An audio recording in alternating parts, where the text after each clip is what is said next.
Buenas noches a todos. Os doy la bienvenida a una nueva sesión de la Noche del Conocimiento. Esta noche estamos de suerte porque tenemos a José Beltrán Escabi, que sabe muchísimo de todo. Pero él, como formación, es informático, doctorado en robótica y trabaja en la oficina de patentes de La Haya. Habla algo así como 15 idiomas y de todos modos hoy nos va a hablar en castellano, se va a portar bien y nos va a hablar sobre energía nuclear. Yo le mandé un título que me gustaba, pero me lo ha cambiado y ha puesto este, que le gusta a él. Bueno, ahora ya lo explicaré, Bueno, bienvenido. Gracias. Venga. Bueno, a lo que voy. El tema de la charla va a ser básicamente un repaso a la historia de la energía nuclear y al desarrollo que ha tenido. Y muchos de los aquí presentes somos ingenieros y sabemos que cuando una ingeniería ya es madura y ya más o menos se sabe cómo se lleva, ha sido a costa de haber tenido tropocientos mil incidentes, montones de desastres y un montón de cosas que pueden haber sido bastante espectaculares, pero que es básicamente cómo se aprende a desarrollar una ingeniería, a base de hostias. Entonces, lo que voy a hacer es repasar la historia de la energía nuclear, o de la ingeniería nuclear, de una forma un tanto peculiar, y esa forma un tanto peculiar va a ser básicamente repasando incidentes, accidentes y cosas que han pasado relacionadas tanto con la radiación como con el uso directo de la energía nuclear. Y el título original era Para lo bueno y para lo malo, historia de la energía nuclear, pero este realmente a mí es que me gusta mucho. Y lo de volando reactores atómicos a propósito es 100% cierto. Más adelante lo veréis.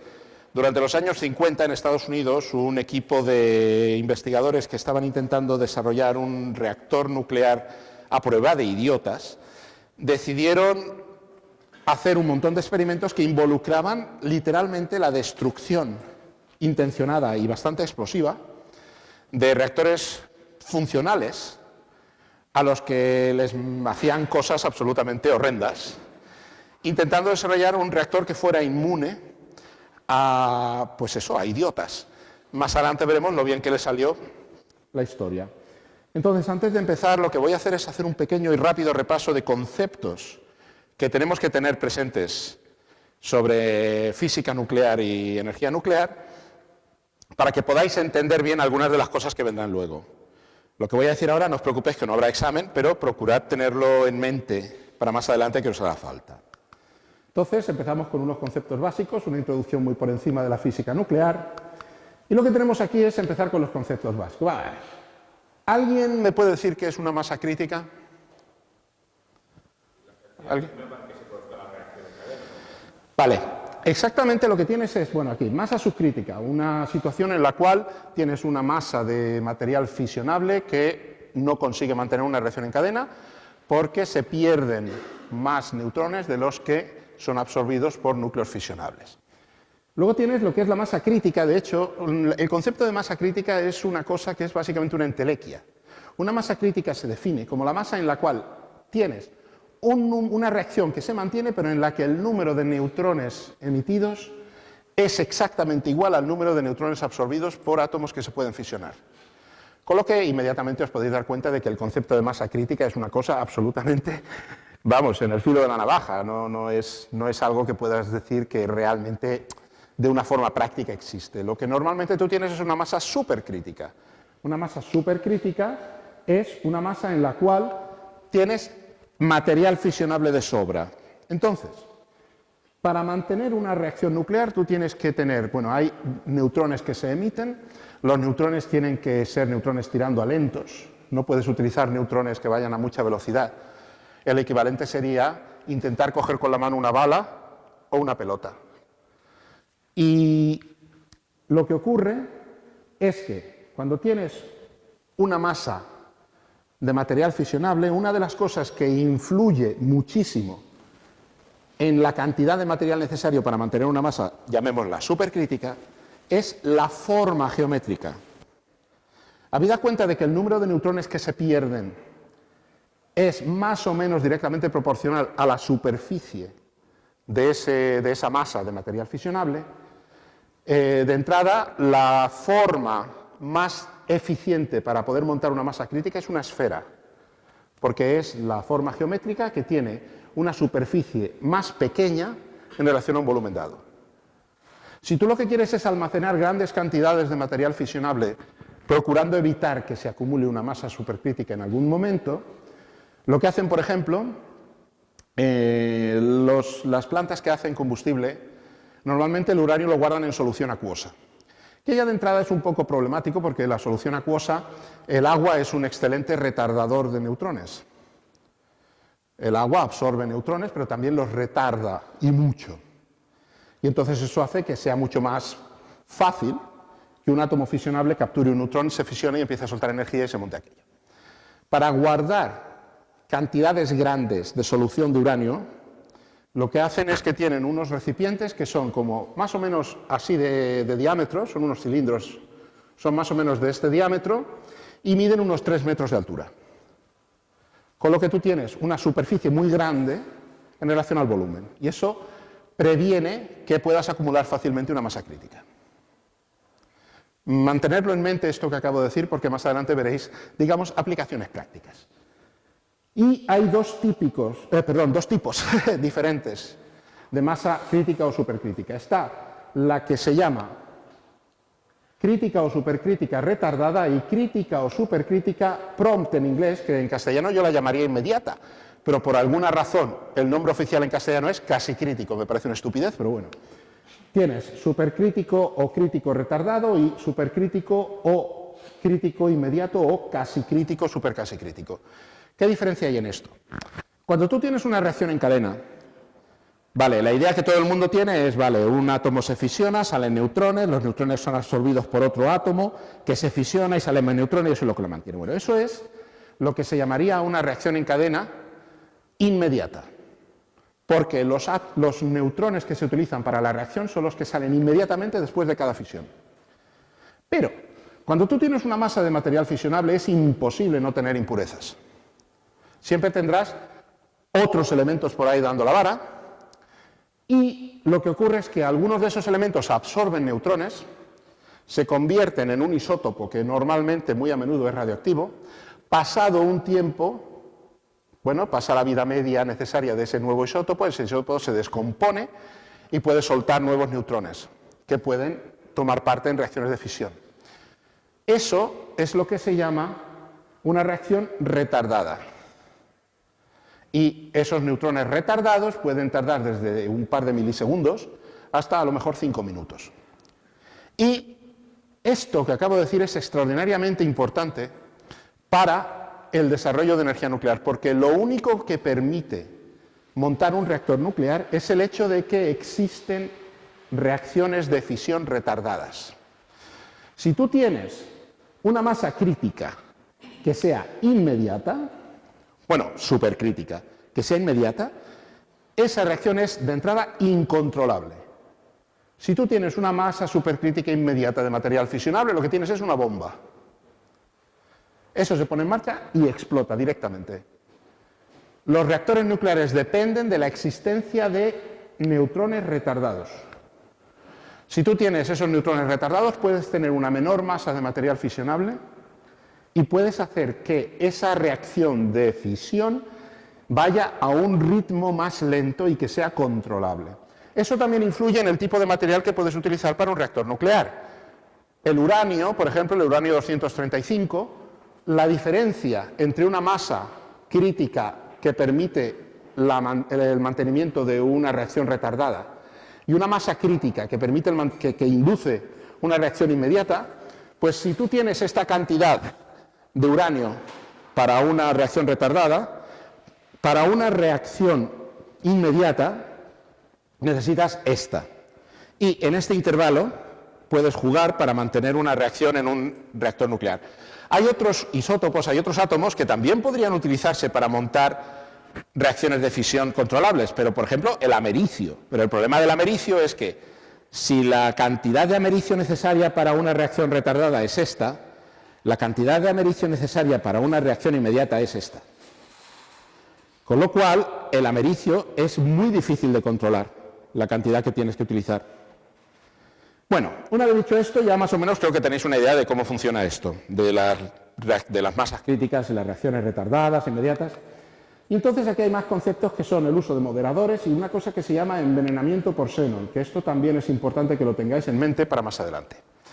Cuando un átomo de uranio 235, un núcleo de uranio 235 se fisiona, muy a menudo uno de los fragmentos de fisión es yodo 135, que al cabo de no mucho tiempo, con una desintegración beta, se convierte en xenón 135, que tarda luego unas 45 horas en desaparecer, como quien dice, si tienes una acumulación de xenón 135. El problema del xenón 135 es el siguiente. Cuando los físicos nucleares hablan de la probabilidad que tiene un núcleo dado de capturar un neutrón, se habla en términos de área útil o sección útil. Imaginaos como si el núcleo fuera una diana y que si un neutrón pasa por el área de esa diana, el neutrón es capturado. Se mide en una unidad muy divertida que se llama barn, que quiere decir establo, que data de la época de los Álamos, del proyecto Manhattan, cuando los físicos intentaban inventar unidades que les vinieran bien, pero querían hacerlo en plan que quedara un poco secreto y que potenciales espías atómicos no se enteraran de qué estaban hablando. Se usa el establo. Un núcleo de uranio 235 tiene un área útil, una sección útil de aproximadamente 700 barns, 700 establos. Un núcleo de xenón 135 tiene un área útil de aproximadamente 2,5 millones de barns. Con lo que si tú tienes átomos de núcleos de xenón 135 en la masa de material fisionable, se van a llevar neutrones, casi seguro. Y un neutrón absorbido por un núcleo de xenón 135 lo convierte en xenón 136 y no hace nada más. Es un neutrón perdido para el mantenimiento de la reacción en cadena. Durante el funcionamiento de un reactor nuclear se va produciendo constantemente xenón 135 que pues se va neutralizando a medida que va absorbiendo neutrones, ¿no?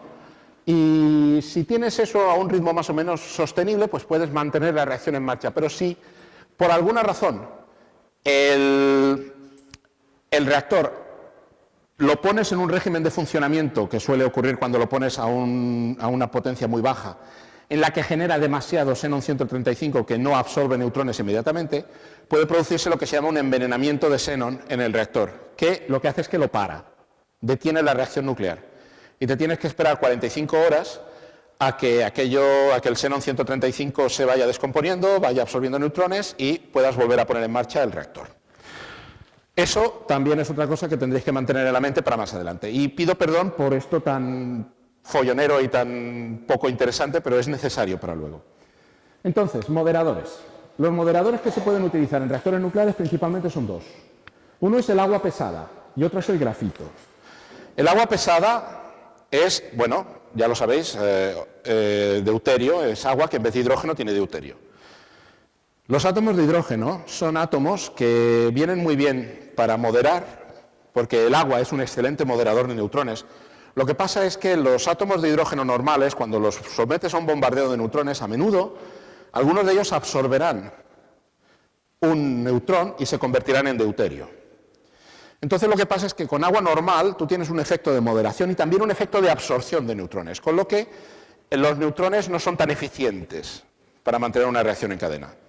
Si tú utilizas agua pesada, en cambio, como el deuterio ya tiene ese neutrón, no lo va a capturar, no va a capturar otro, no se va a convertir en tritio, o es casi imposible que se convierta en tritio, y simplemente tiene un efecto de moderación y enlentecimiento de neutrones, pero dejando la práctica totalidad de los neutrones que llegan como neutrones útiles para la reacción. Entonces el deuterio, el agua pesada, es un moderador de neutrones excelente, porque modera la velocidad de los neutrones, pero no los absorbe. Y una cosa que tienen los reactores de agua pesada es que puedes utilizar uranio natural tal y como sale de la mina.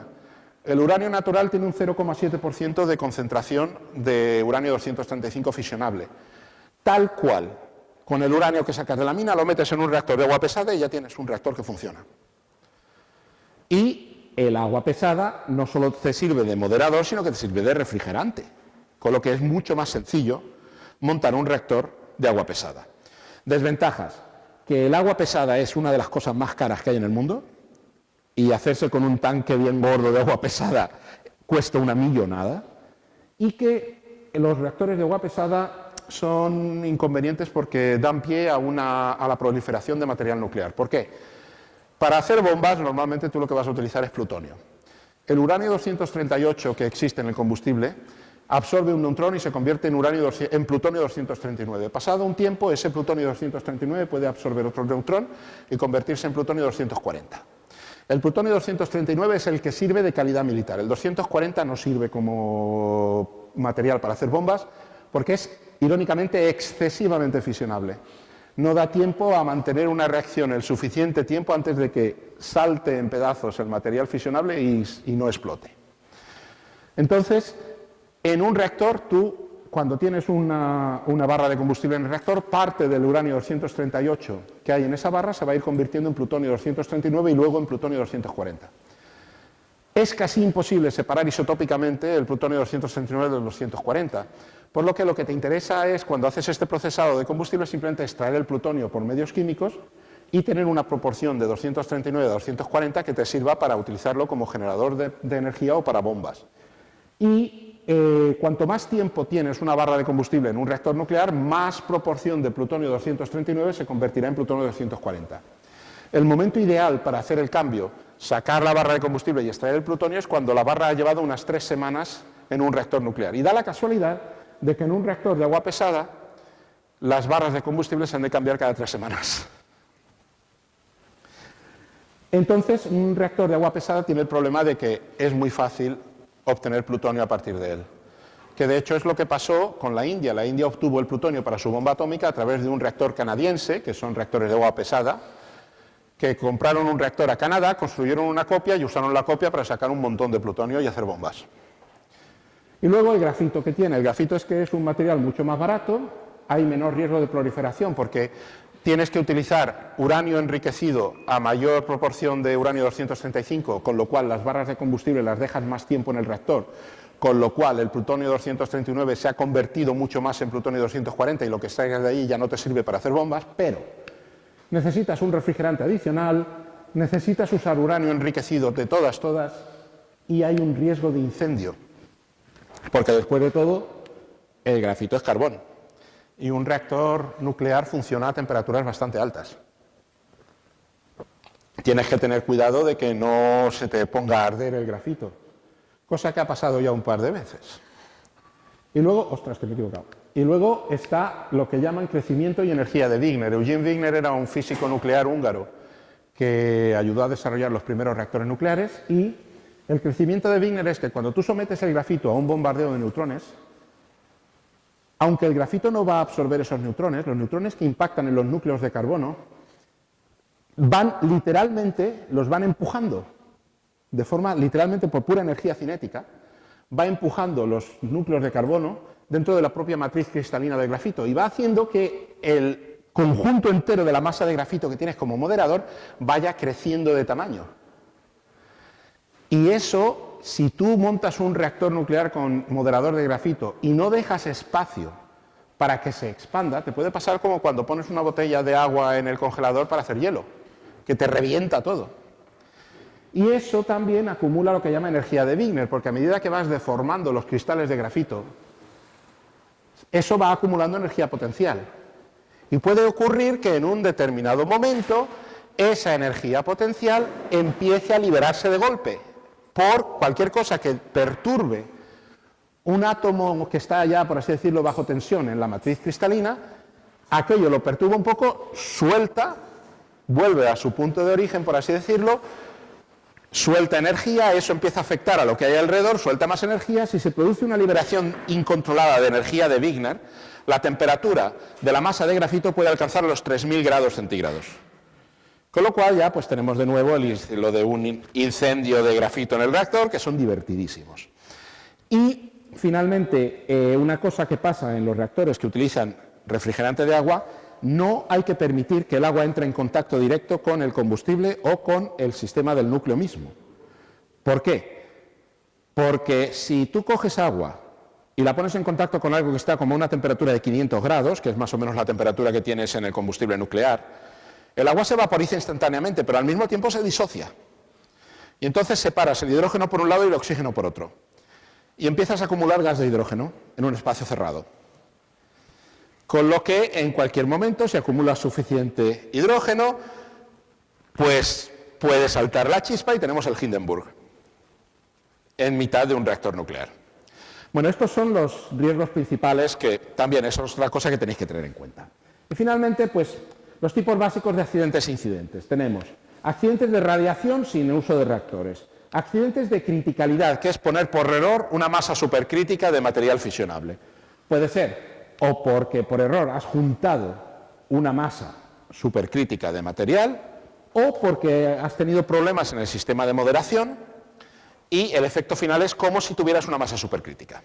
Pero esto lo veremos más adelante. Finalmente, accidentes de fallo de contención, pues mala construcción de los edificios de contención o de las vasijas del reactor, o agentes externos devastadores, o accidentes combinados, que básicamente es este, el de Chernóbil.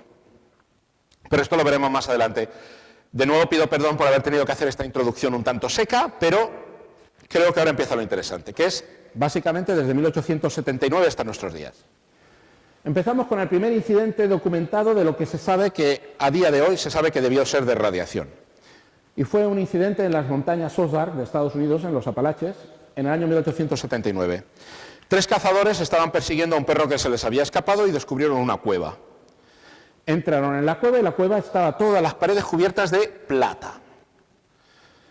Estuvieron explorando la cueva un rato y luego salieron, inmediatamente cayeron enfermos, se pasaron meses en el hospital, enfermos de lo que a día de hoy es casi seguro que fue envenenamiento por radiación. ¿Por qué? Porque en esa cueva las paredes, la plata de las paredes era mineral de torio y en la cueva se había ido acumulando radón, que es el resultado de la desintegración de la cadena de desintegraciones uranio, torio, tal, pasa por el radón. El radón es un gas que se acumuló en el interior de la cueva, lo respiraron. Y el problema, a ver, el radón, el radio y otros elementos lo que son emisores alfa. Un alfa es un núcleo de helio, 2 protones y 2 neutrones, que tú básicamente le pones un folio de papel a un haz de rayos alfa y lo detienes.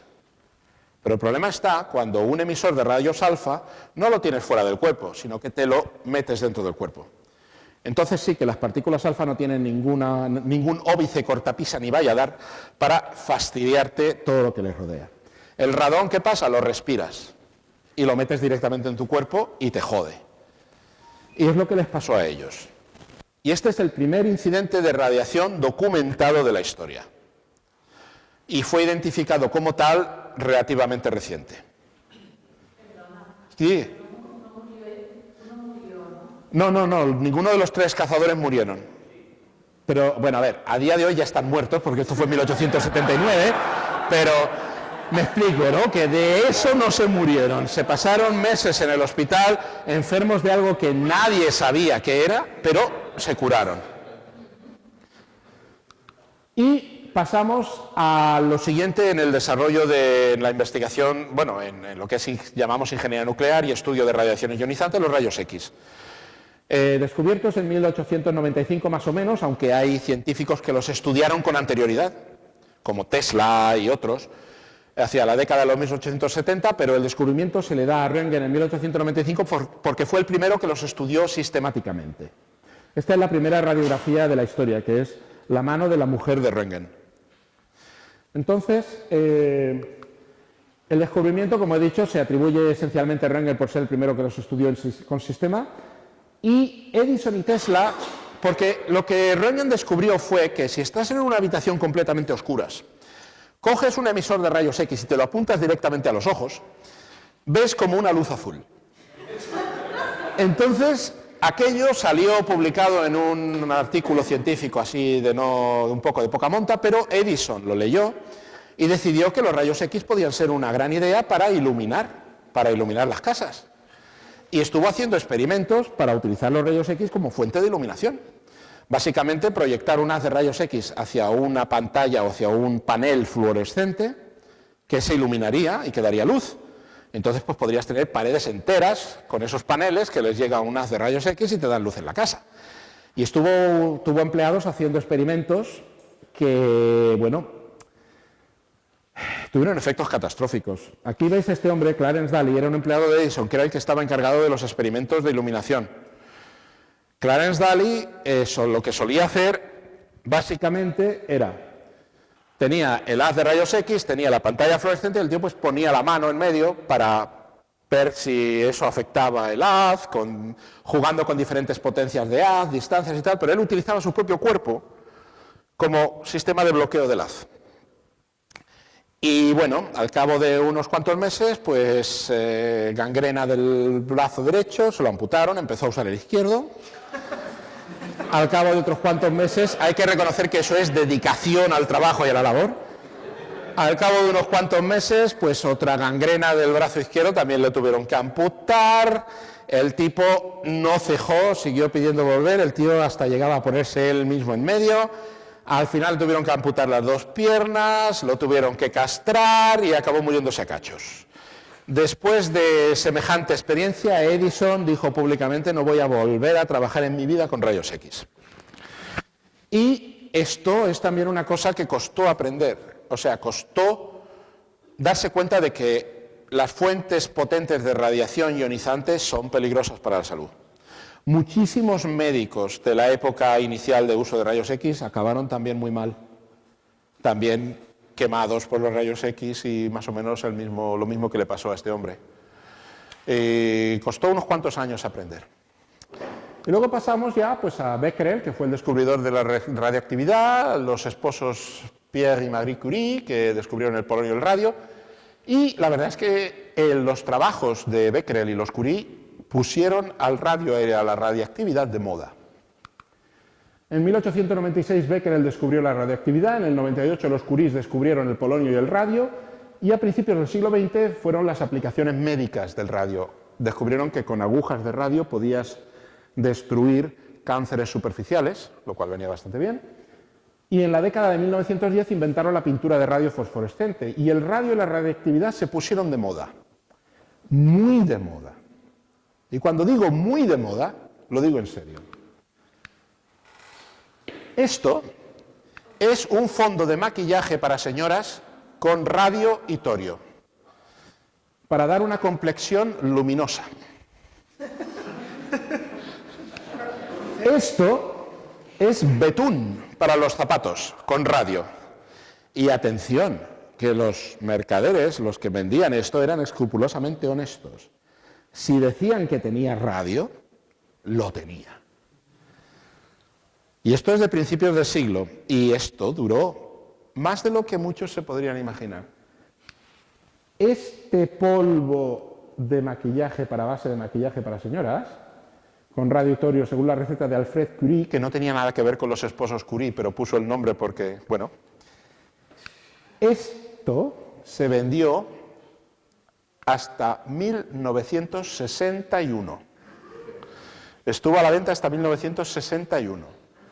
Este lo dejaron de vender allá por los años 30, pero esto no fue lo único que se usaba, no, el radio y los productos radiactivos se usaban para muchas más cosas. Esto es la jarra de agua Redigator, que tú la tienes en casa, la llenas de agua y eso dentro lleva un puñado de mena con un montón de radio para imbuir el agua de beber con los saludables efluvios del radio y la radiactividad que emite. Y esto tú lo tenías en casa, esto se empezó a vender allá por 1910 y se vendió hasta bien entrada la década de los 30. Y en muchísimas casas había una de estas. Esto de aquí son unos baños en un hotel que los anunciaban, que son baños de agua con radio. Baños termales de agua con radio. Esto de aquí son supositorios de radio.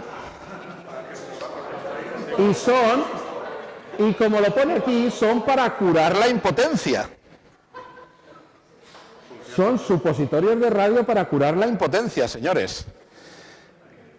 Y esto de aquí abajo son las aguas termales de Misasa, en la región de Tottori de Japón, que son aguas con radio. Si alguien hoy en día quiere ir y darse un baño de aguas termales en un spa con radio, que se vaya aquí y se lo podrá dar. Que a día de hoy siguen abiertos y en esta ciudad todos los años hacen el festival de Madame Curie. Entonces esto, claro, es algo que a día de hoy nos parece un tanto demencial. Bueno, se descubrió o pudimos aprender que esto no era muy saludable, pues evidentemente a base de hostias. ¿Por qué? Pues principalmente el primer caso gordo fue a finales de la década de los 20, allá por 1927-1928, las chicas del radio. La pintura de radio fue la aplicación más importante del radio a nivel industrial. Se empezó a usar durante la Primera Guerra Mundial en relojes y en indicadores en instrumentos de aviación para las tropas. Básicamente tú lo que tienes es una pasta de zinc, que es una molécula, o sea, es un compuesto de zinc, ahora no recuerdo cuál, lo haces una pasta y le metes radio en la pasta. Las emanaciones de partículas alfa del radio impactan las moléculas del compuesto de zinc y las hacen brillarlas. Son fluorescentes, las hacen brillar en la oscuridad. O sea, lo que brilla en la pintura de radio no es el radio. Brilla el compuesto fosforescente con el que lo has ligado. Y, de hecho, irónicamente, a día de hoy tú tienes un reloj hecho en 1920 con esfera de radio y ese reloj ya no brilla en la oscuridad. ¿Por qué? Porque con el tiempo, aunque el reloj sigue siendo radioactivo, aunque el radio que hay dentro sigue básicamente a un nivel de actividad muy similar, porque la vida media del radio son 1630 años y de 1920 hasta ahora pues no pasó nada de tiempo, el compuesto fluorescente de zinc básicamente el impacto de las partículas alfa con las moléculas de compuesto fluorescente lo han roto, lo han descompuesto y ya no brilla. Y bueno, pero después de la Guerra Mundial hubo un montón de usos para la pintura de radio. Números para las casas, letreros, luces de emergencia, relojes. Pero, ¿qué pasa? Tú necesitas a alguien que se ponga a pintar una esfera de reloj. Para pintar una esfera de reloj, pues necesitas a alguien ahí sentado con un pincelito de pelo de camello muy fino que vaya pintando los numeritos. La pintura de radio es extraordinariamente espesa y viscosa y atasca el pincel muy fácilmente. Con lo que, con el tiempo, las chicas que trabajaban allí, pues ¿qué tenían que hacer? Esto, y volver a darle forma al pincel. Y el problema que tienes con el radio es que el radio es uno de los peores elementos que podrías utilizar para una aplicación de este tipo. ¿Por qué? Porque químicamente el radio es idéntico al calcio. Y si tú metes radio en el cuerpo, tu cuerpo va a decir, ¡ostras! Aporte extra de calcio, venga, a los huesos. Y te lo fija en el cuerpo y tienes ahí un emisor alfa en mitad de los huesos que te puede acabar produciendo desde anemia plástica hasta cáncer de hueso, hasta cáncer de vete a saber qué y tal. Y está el caso de las chicas del radio. Las chicas del radio eran las empleadas que trabajaban para el US Radium Corp, que era la principal fábrica de relojes de esfera de radio, y a mediados de los años 20 varios trabajadores pusieron un pleito en enero de 1928, estaban muriendo y estaban absolutamente, era horrible. Y si alguien tiene el estómago para hacerlo, que busque en Google imágenes de las chicas del radio, pero recomiendo hacerlo sin haber comido. Entonces el inventor de la pintura de radio, que era uno de los que más luchó por mantener el uso de la pintura de radio, el doctor Schottky, para demostrar que la pintura de radio era perfectamente inocua, el tío cogía un bote entero de pintura y metía el brazo hasta la axila y lo sacaba cubierto de pintura de radio, completamente fluorescente y tal. Miren, no pasa nada. Acabó también muriéndose a cachos en noviembre de 1928. Pero bueno. Pero esto no fue lo que acabó con el uso del radio, digamos, en aplicaciones de uso general. Lo cual en el fondo es un poco triste y ahora luego explicaré por qué. Lo que realmente acabó con el radio como elemento para usarlo en aplicaciones generales fue el escándalo del Raditor. William Bailey, vosotros habéis visto en las películas del oeste al típico matasanos que va con el carromato vendiendo la medicina mágica y el tónico de la vida por ahí de pueblo en pueblo, ¿no? Y en cuanto ha vendido un montón se va del pueblo y busca a otros primos. William Bailey era uno de esos. Y un buen día, pues tuvo una epifanía y tuvo he sido un timador, he sido un tipo muy malo, nada, voy a reformarme. Y decidió hacer un tónico de verdad, como Dios manda y sin engañar a nadie. Lo que pasa es que al hombre pues no se le ocurre otra cosa que hacer un tónico que el principio activo era radio puro, que es este de aquí, con radio y mesotorio, que el mesotorio lo llamaban mesotorio, pero en realidad ahora se sabe que es un isótopo diferente de radio, pero bueno. El caso es que el hombre, pues, Bailey fabricó el Raditor y se puso a darle muchísimo bombo, a venderlo, consiguió que muchos médicos lo recomendaran a sus clientes. ¿Y qué pasó? Pasó que este señor, Evan Byers, era un señor supermillonario de la alta sociedad de Nueva Inglaterra, descendiente de familia con muchísima pasta, un tipo muy famoso, que en 1927 empezó a tomar Raditor. Hasta 1930, en que lo dejó, se tomó más de 1.400 botellas del producto. Murió en 1932, lo tuvieron que enterrar en ataúd de plomo. Lo desenterraron para hacer una prueba en 1965 y vieron que el cadáver todavía era altamente radioactivo. También se acabó muriendo a cachos.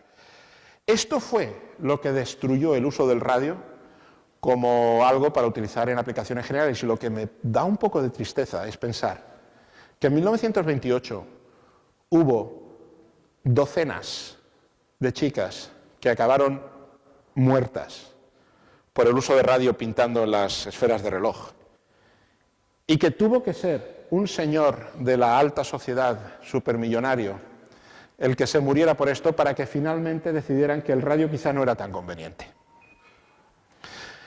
No sé, a mí me da un poco de tristeza pensar en ello. Y bueno, aquí tenemos ya el amanecer de la era atómica, que es cuando pues, el proyecto Manhattan, el desarrollo de armas atómicas y todo lo demás. Empezamos.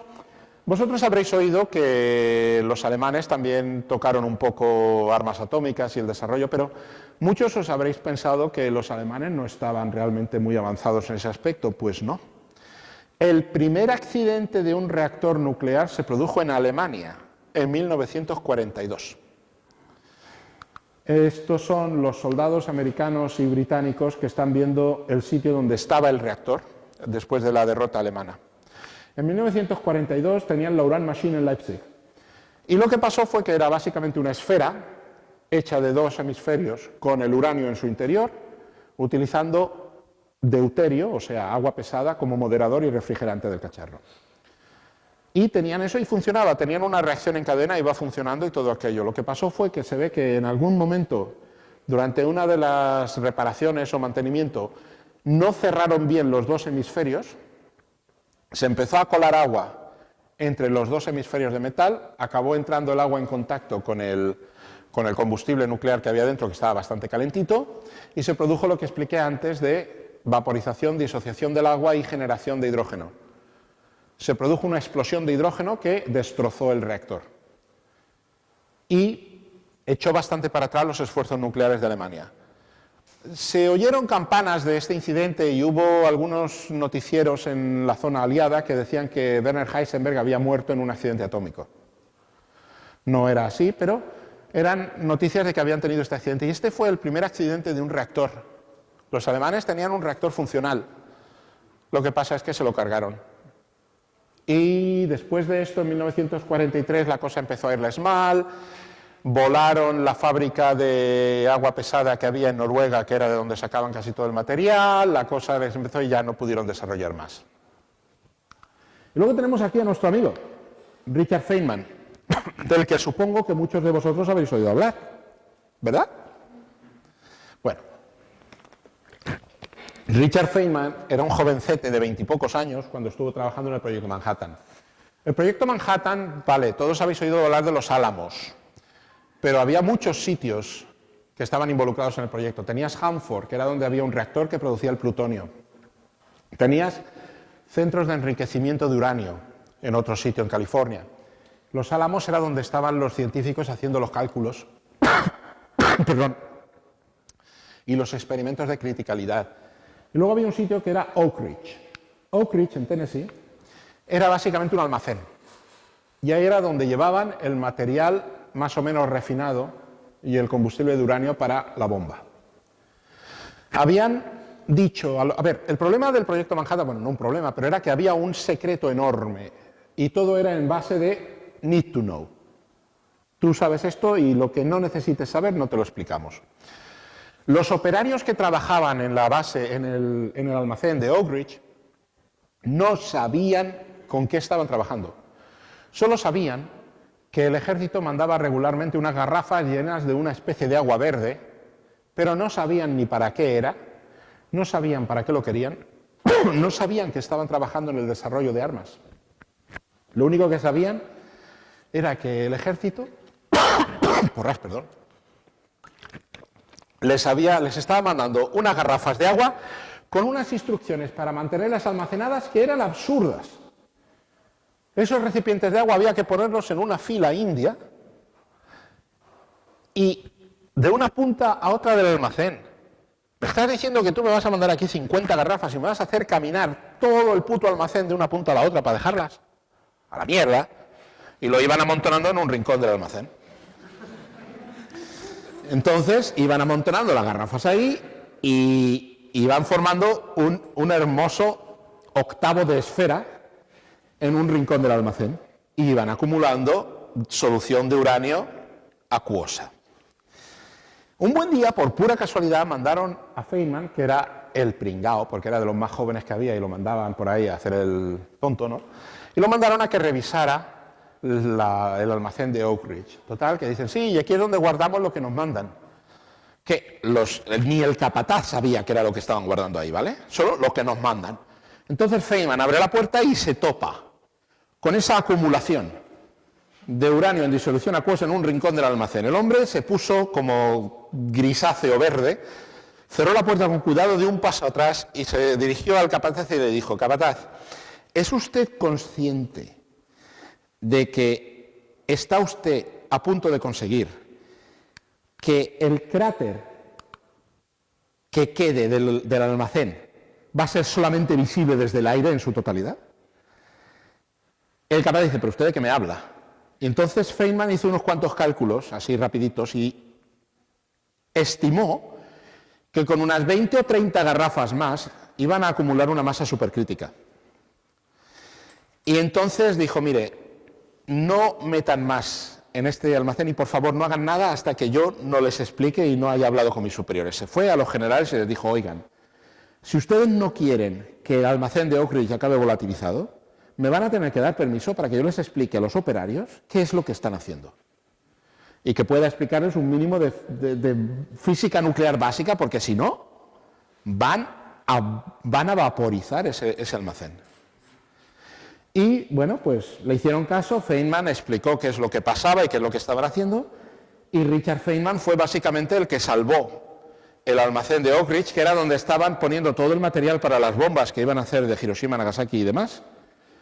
Pues salvó ese almacén de ser completamente volatilizado. Y lo que pasa es que también estaban haciendo experimentos de criticalidad. ¿Qué es un experimento de criticalidad? Básicamente tienes una esfera de plutonio y utilizas y vas comprobando qué materiales te sirven como reflectores de neutrones.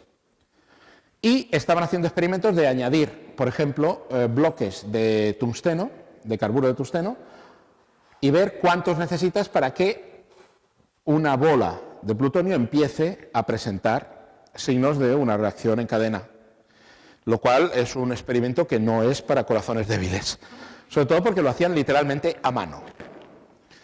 Empezamos con el experimento que mató al doctor Daghlian el 21 de agosto del 45, era un experimento usando carburo de tungsteno como reflector de neutrones. Aquí tenemos una foto de la reconstrucción de la situación. Tienes una bola de plutonio y esa esfera la rodeas con bloques de carburo de tungsteno. Y vas poniendo más bloques y tienes un contador. Y vas mirando a ver cuándo empieza a haber un flujo de neutrones excesivo. Y vas poniendo los bloques, básicamente estás así. Tienes el contador aquí tienes la esfera de plutonio y vas poniendo los bloques reflectores de neutrones a mano así, alrededor. Y vas mirando el contador hasta que veas que el contador empieza a dispararse, entonces lo retiras. O sea, vale. El caso es que el hombre estaba así, tenía ya la esfera de plutonio, ya la veía que estaba muy cerca de la criticalidad y dijo, venga, uno más. Coge otro bloque de carburo de tungsteno, lo lleva por aquí, por encima de la esfera, y en ese momento se le resbaló y se le cayó. Y le cayó el bloque de carburo de tungsteno directamente encima de la esfera. Inmediatamente esa masa pasó a ser supercrítica, se produjo una reacción nuclear, una reacción de fisión inmediata, pero la energía que salió de allí lo que hizo fue que hizo saltar los bloques de tungsteno, con lo que inmediatamente la reacción se detuvo, porque si no, volatiliza los álamos. Y el tipo pues acabó muy mal, le cayeron encima, pues, la mano izquierda unos 50 a 150 sieverts, 200 a 400 sieverts en la mano derecha y de media en el cuerpo 5,9 sievert. El sievert es una unidad que mide la radiación absorbida, la dosis de radiación absorbida por un cuerpo. Un ser humano normal lo expones a entre 5 y 8 sieverts y lo matas. Y este llegó a chuparse casi entre 200 y 400 en una parte de su cuerpo. Y este núcleo de plutonio lo siguieron utilizando para otros experimentos de criticalidad. Y en mayo de 1946 mató a otro investigador. Aquí podemos ver el espectacular sistema que utilizaban, que era esta vez con 2 hemisferios de berilio. Pones un hemisferio de berilio, dentro pones la bola de plutonio y otro hemisferio de berilio lo haces bajar con cuidado, también otro reflector de neutrones para ver cuándo empieza a hacer el tonto. Obsérvese que el tío mantiene el hemisferio superior de berilio separado del inferior con la ayuda de un destornillador. Tal cual. El tipo estaba ahí, estaban haciendo esto, había un montón de otros científicos a su alrededor, ¿y qué pasa? Pues lo que tenía que pasar, que se le escapó el destornillador, bajó el hemisferio de berilio, se volvió a producir una reacción en cadena inmediata, en la parte de arriba, el hemisferio superior de berilio salió volando también por los aires, otra menos mal, pero ¿qué pasa? Pues que el tipo se chupó 21 sieverts y la palmó en 9 días. A su lado estaba Alvin Graves, que se chupó 4 sieverts, no le pasó nada, y acabó de jefe del polígono de pruebas nucleares de Nevada. Y ese hombre, Alvin Graves, toda su vida se lo pasó diciendo que, pues claro que había que hacer pruebas atmosféricas. La radiación es una tontería, eso no te hace nada. Mírame a mí, que me chupé 4 sieverts y aquí estoy tan tranquilo y tan pimpante y no me ha pasado nada. Aquí tenemos cómo estaba el laboratorio en el momento de ese accidente. Este es Louis Slotin y este es Graves. Y aquí pues los que estaban a cierta distancia y todo eso. Pero bueno, para que veáis cómo se la chupaban. Y luego nos vamos a Rusia. Y en la Unión Soviética, documentos desclasificados dan fe de al menos 3 accidentes similares a los de Daghlian y Slotin. Pero los detalles son muy escasos. Y yo he encontrado 3. Pero probablemente haya más. En Rusia son hardcore. Se pasaban por el forro de los galibondrios un montón de cosas. Entre ellas esto de aquí. Esto es cerca de Chelyabinsk, que también tiene narices esta pobre ciudad. Entre esto y luego que en el año 2015 les cayó un meteorito encima y todo eso, pues bueno. Pero bueno, esto es el incidente, el desastre de Kyshtym. Aquí había una planta de separación de plutonio para bombas atómicas. Los soviéticos iban a toda de leche y decidieron que, bueno, tenemos un método que es extremadamente ineficiente, pero que podemos utilizar para ir sacando plutonio. Pues venga, lo usamos y a la mierda. Y los materiales, o sea, todos los desechos del proceso, nada, ahí tenemos un sitio para ponerlos, pues lo vamos tirando ahí. Venga, tenemos ahí un terreno, vamos poniendo y vamos haciendo una pila de desechos altamente radiactivos y todavía con un montón de elementos fisionables. Y lo taparon con un poco de hormigón construido así deprisa y corriendo y a la buena de Dios. Acabó de usarse esto de aquí, esta planta la cerraron, pero la pila de material se quedó ahí. Esa pila seguía generando energía de fisión. Seguía teniendo un montón de material fisionable dentro. Estaba encerrada en un de hormigón que actuaba en cierto modo también como reflector de neutrones, con lo que aquello más o menos iba en tiempo lento, iba cogiendo un poco de actividad. Y además estaba sobre el suelo desnudo y al lado de un lago, con lo que el agua del lago se filtraba y humedecía la tierra directamente sobre la que se encontraba esa pila de desecho. Con el tiempo, la temperatura del interior de la pila esa llegó a unos 500 grados. Y el agua que se iba filtrando entraba en contacto con aquella. ¿Qué pasa? De nuevo, vaporización instantánea, disociación, hidrógeno que se va acumulando en un espacio cerrado. Con el tiempo se va acumulando hidrógeno. No se sabe qué pasó. No se sabe qué fue lo que acabó haciendo estallar todo el hidrógeno acumulado ahí dentro. Pero el caso es que se produjo una explosión de hidrógeno del copón que voló todo aquello y hizo saltar todos los materiales radiactivos en una pluma de radiación, que es esto de aquí. Aquí abajo tenemos la escala. Y esto es el alcance de la contaminación, donde hay un montón de gente viviendo. Pero eso los rusos se lo pasaron por el forro de los galibondrios. Y por aquí hay una carretera. Por esta zona, en esta carretera, por esta zona hay un tramo de unos 30 kilómetros con carteles periódicos que dice "no se detenga". Y a día de hoy sigue así. Nunca se ha llevado a cabo ninguna operación de limpieza, no han hecho nada para remediar la situación en esa zona. Los rusos son hardcore. Y luego tenemos aquí el incidente del Castle Bravo, que es una explosión de una prueba de una bomba H. Y ahora me diréis, pero bueno, ¿tú qué haces diciendo esto? Estás hablando de accidentes y tal, y esto es una explosión deliberada. Bueno, pero es que les salió mal. La explosión calculaban que iba a tener 4 megatones de potencia, tuvo 15. Casi aniquilan el centro de control que habían construido a cierta distancia del atolón de Bikini. Lo que consideraban que una distancia segura, y casi les aniquilan el propio centro de control que habían hecho. ¿Qué pasó? Era una bomba H de la que llaman de tipo seco, que para el tritio necesario para la fusión lo generas a partir de la absorción de neutrones por parte del litio. El litio tiene dos isótopos, el 6 y el 7. El litio 6 absorbe neutrones con cierta facilidad y entonces, cuando absorbe un neutrón, suelta una partícula alfa y se convierte en tritio. El litio 7 también puede absorber neutrones, pero es casi imposible que lo haga. La sección útil del litio 7 es minúscula. Entonces, el litio 7 lo consideraban como un contaminante y es muy difícil separar isotópicamente el litio 6 del litio 7, así que lo mejor que podían hacer era tener una bomba H con la primaria, que es una bomba normal de plutonio, y la secundaria, que era litio 6 con un 40% de litio 7, y lo consideraban como un contaminante que seguramente reduciría la potencia de la explosión. Pues no. ¿Por qué?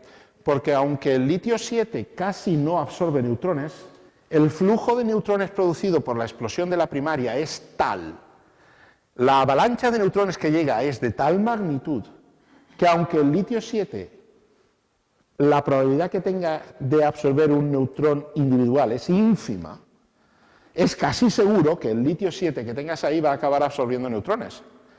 Y el litio 7, cuando absorbe neutrones, tienes que generar una alfa, un tritio y otro neutrón que puede ir a seguir dando caña en otros átomos de litio 7. Entonces, la bomba acabó teniendo 4 veces la potencia esperada. Y esto es algo que lo aprendieron de golpe en esa situación, porque no se imaginaban que podía pasar, y esto tuvo efectos serios.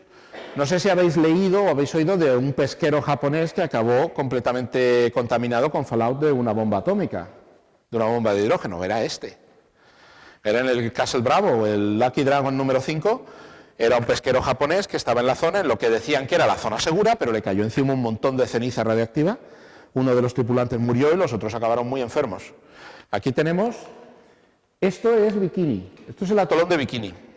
Esto de aquí es el cráter de la bomba esa, visible desde el espacio. Esto es la pluma de fallout y radiación que dejó la bomba. Originalmente pensaban que iba a ser más o menos esto, pero podéis ver que el resultado final fue este. El barco japonés de Marras estaba por aquí. Y estas son las mediciones de radiación después de la explosión por todo el Pacífico Occidental, que aquí hay un montón de mediciones, pero evidentemente porque aquí hay más instrumentos de medida. Pero vamos, que fue algo completamente inesperado y que tuvo bastante cola. Y luego aquí tenemos los primeros reactores nucleares para generación de energía y para generación de isótopos, porque originalmente los reactores nucleares no los utilizaban para generar electricidad, los utilizaban solamente para obtener isótopos útiles, ya fuera plutonio para material nuclear, para material militar o isótopos médicos. Entonces, tenemos los típicos básicos, son de agua presurizada, de agua sin presurizar o con refrigerante metálico. Con refrigerante metálico normalmente utiliza sodio fundido como refrigerante. Funciona bien, sobre todo porque no necesitas, interesante, no necesitas bombas complicadas para ponerlo en marcha, pero el sodio tiene la desagradable costumbre de reaccionar con agua de forma bastante seria. De hecho, como anécdota, cuando estaban preparando la marina nuclear en Estados Unidos, con submarinos nucleares y tal, el almirante a cargo del proyecto tuvo que pelear un montón para impedir que los reactores que pusieran en submarinos fueran reactores refrigerados con sodio. ¿A quién coño se le ocurre poner un reactor refrigerado con sodio en un puto submarino? Pero bueno, todo hay que decirlo. Los submarinos nucleares americanos jamás han tenido ningún incidente con sus reactores. Todo se ha dicho. Luego tienes los reactores de agua presurizada, que son los más normales a día de hoy. Y los reactores de agua presurizada, pues tienes un circuito de agua a presión que lo haces circular por tuberías para llevar calor y que luego puedes utilizar ese agua para generar electricidad. Y los de agua sin presurizar, que tienen la gracia de que simplemente es el típico reactor que está en la piscina. La imagen que tenemos todos del reactor que está en la piscina y tal. Los reactores pueden ser los reactores reproductores, que son los que generan materiales isótopos útiles, o generación de energía. Y tenemos aquí las pruebas destructivas de las que os hablé. Esto es la explosión de un reactor nuclear. La explosión de un reactor nuclear en funcionamiento, en mitad de Idaho. El proyecto era hacer reactores nucleares absolutamente a prueba de idiotas. ¿Por qué?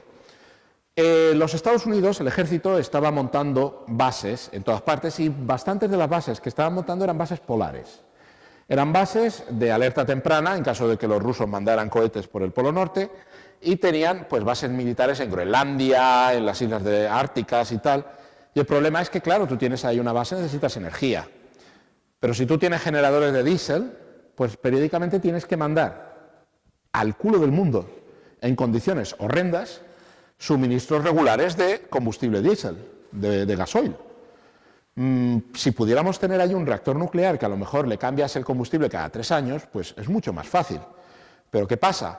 Un reactor nuclear en mitad del Ártico, en una base, quien va a estar a cargo del reactor nuclear son los pelados. Quien va a estar a cargo del reactor nuclear no van a ser ingenieros nucleares ni expertos, son reclutas y a lo mejor un sargento. ¿Os imagináis a los que aquí leáis el jueves? ¿Os imagináis a los personajes de las historias de la puta mili teniendo a su cargo un reactor nuclear? O sea, ¿os imagináis eso? Pues por eso es por lo que un equipo de la Comisión de Energía Atómica de Estados Unidos decidió hacer esto, intentar desarrollar reactores absolutamente a prueba de idiotas. Eran reactores de agua sin presurizar, que tienen una cosa muy bonita, que es lo que se llama un coeficiente de vacío negativo. ¿Qué es esto? Cuando el agua de refrigeración hierve, el gas, o sea, el vapor de agua que forma burbujas en el aire, en el agua líquida, esas burbujas se llaman vacíos. El agua líquida es un excelente moderador y, si es agua ligera, absorbedor de neutrones. Pero el vapor de agua ni absorbe ni modera neutrones. Entonces, si tú tienes un reactor que se te empieza a ir de la mano, empieza a generar más y más potencia, y es de agua sin presurizar, el agua de refrigeración empieza a hervir. Entonces, ¿qué pasa? Empiezan a producirse vacíos. Los neutrones que pasan por esos vacíos no son frenados y, por consiguiente, dejan de ser útiles para mantener una reacción en cadena. Entonces, a medida que aumenta la temperatura del reactor, a medida que aumenta la generación de energía, aumentan los vacíos, el flujo de neutrones empieza a descender en la cantidad de neutrones útiles para mantener la reacción y entonces la reacción se para.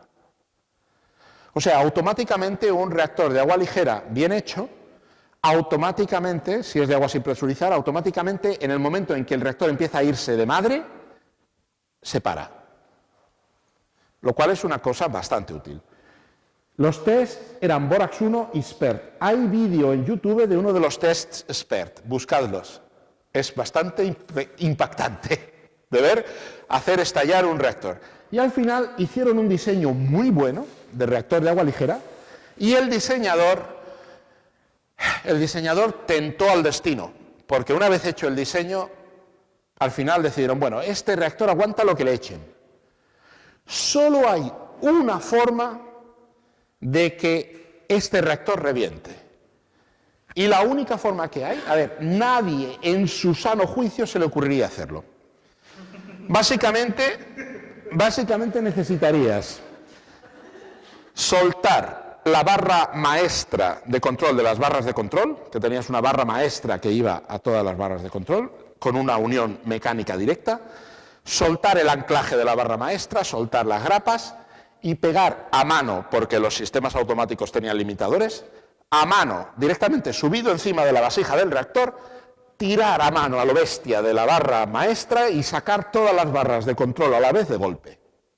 Eso era lo único que podía realmente dañar o volar un reactor de esas características. Y el diseñador principal dijo, nadie en su sano juicio haría algo así.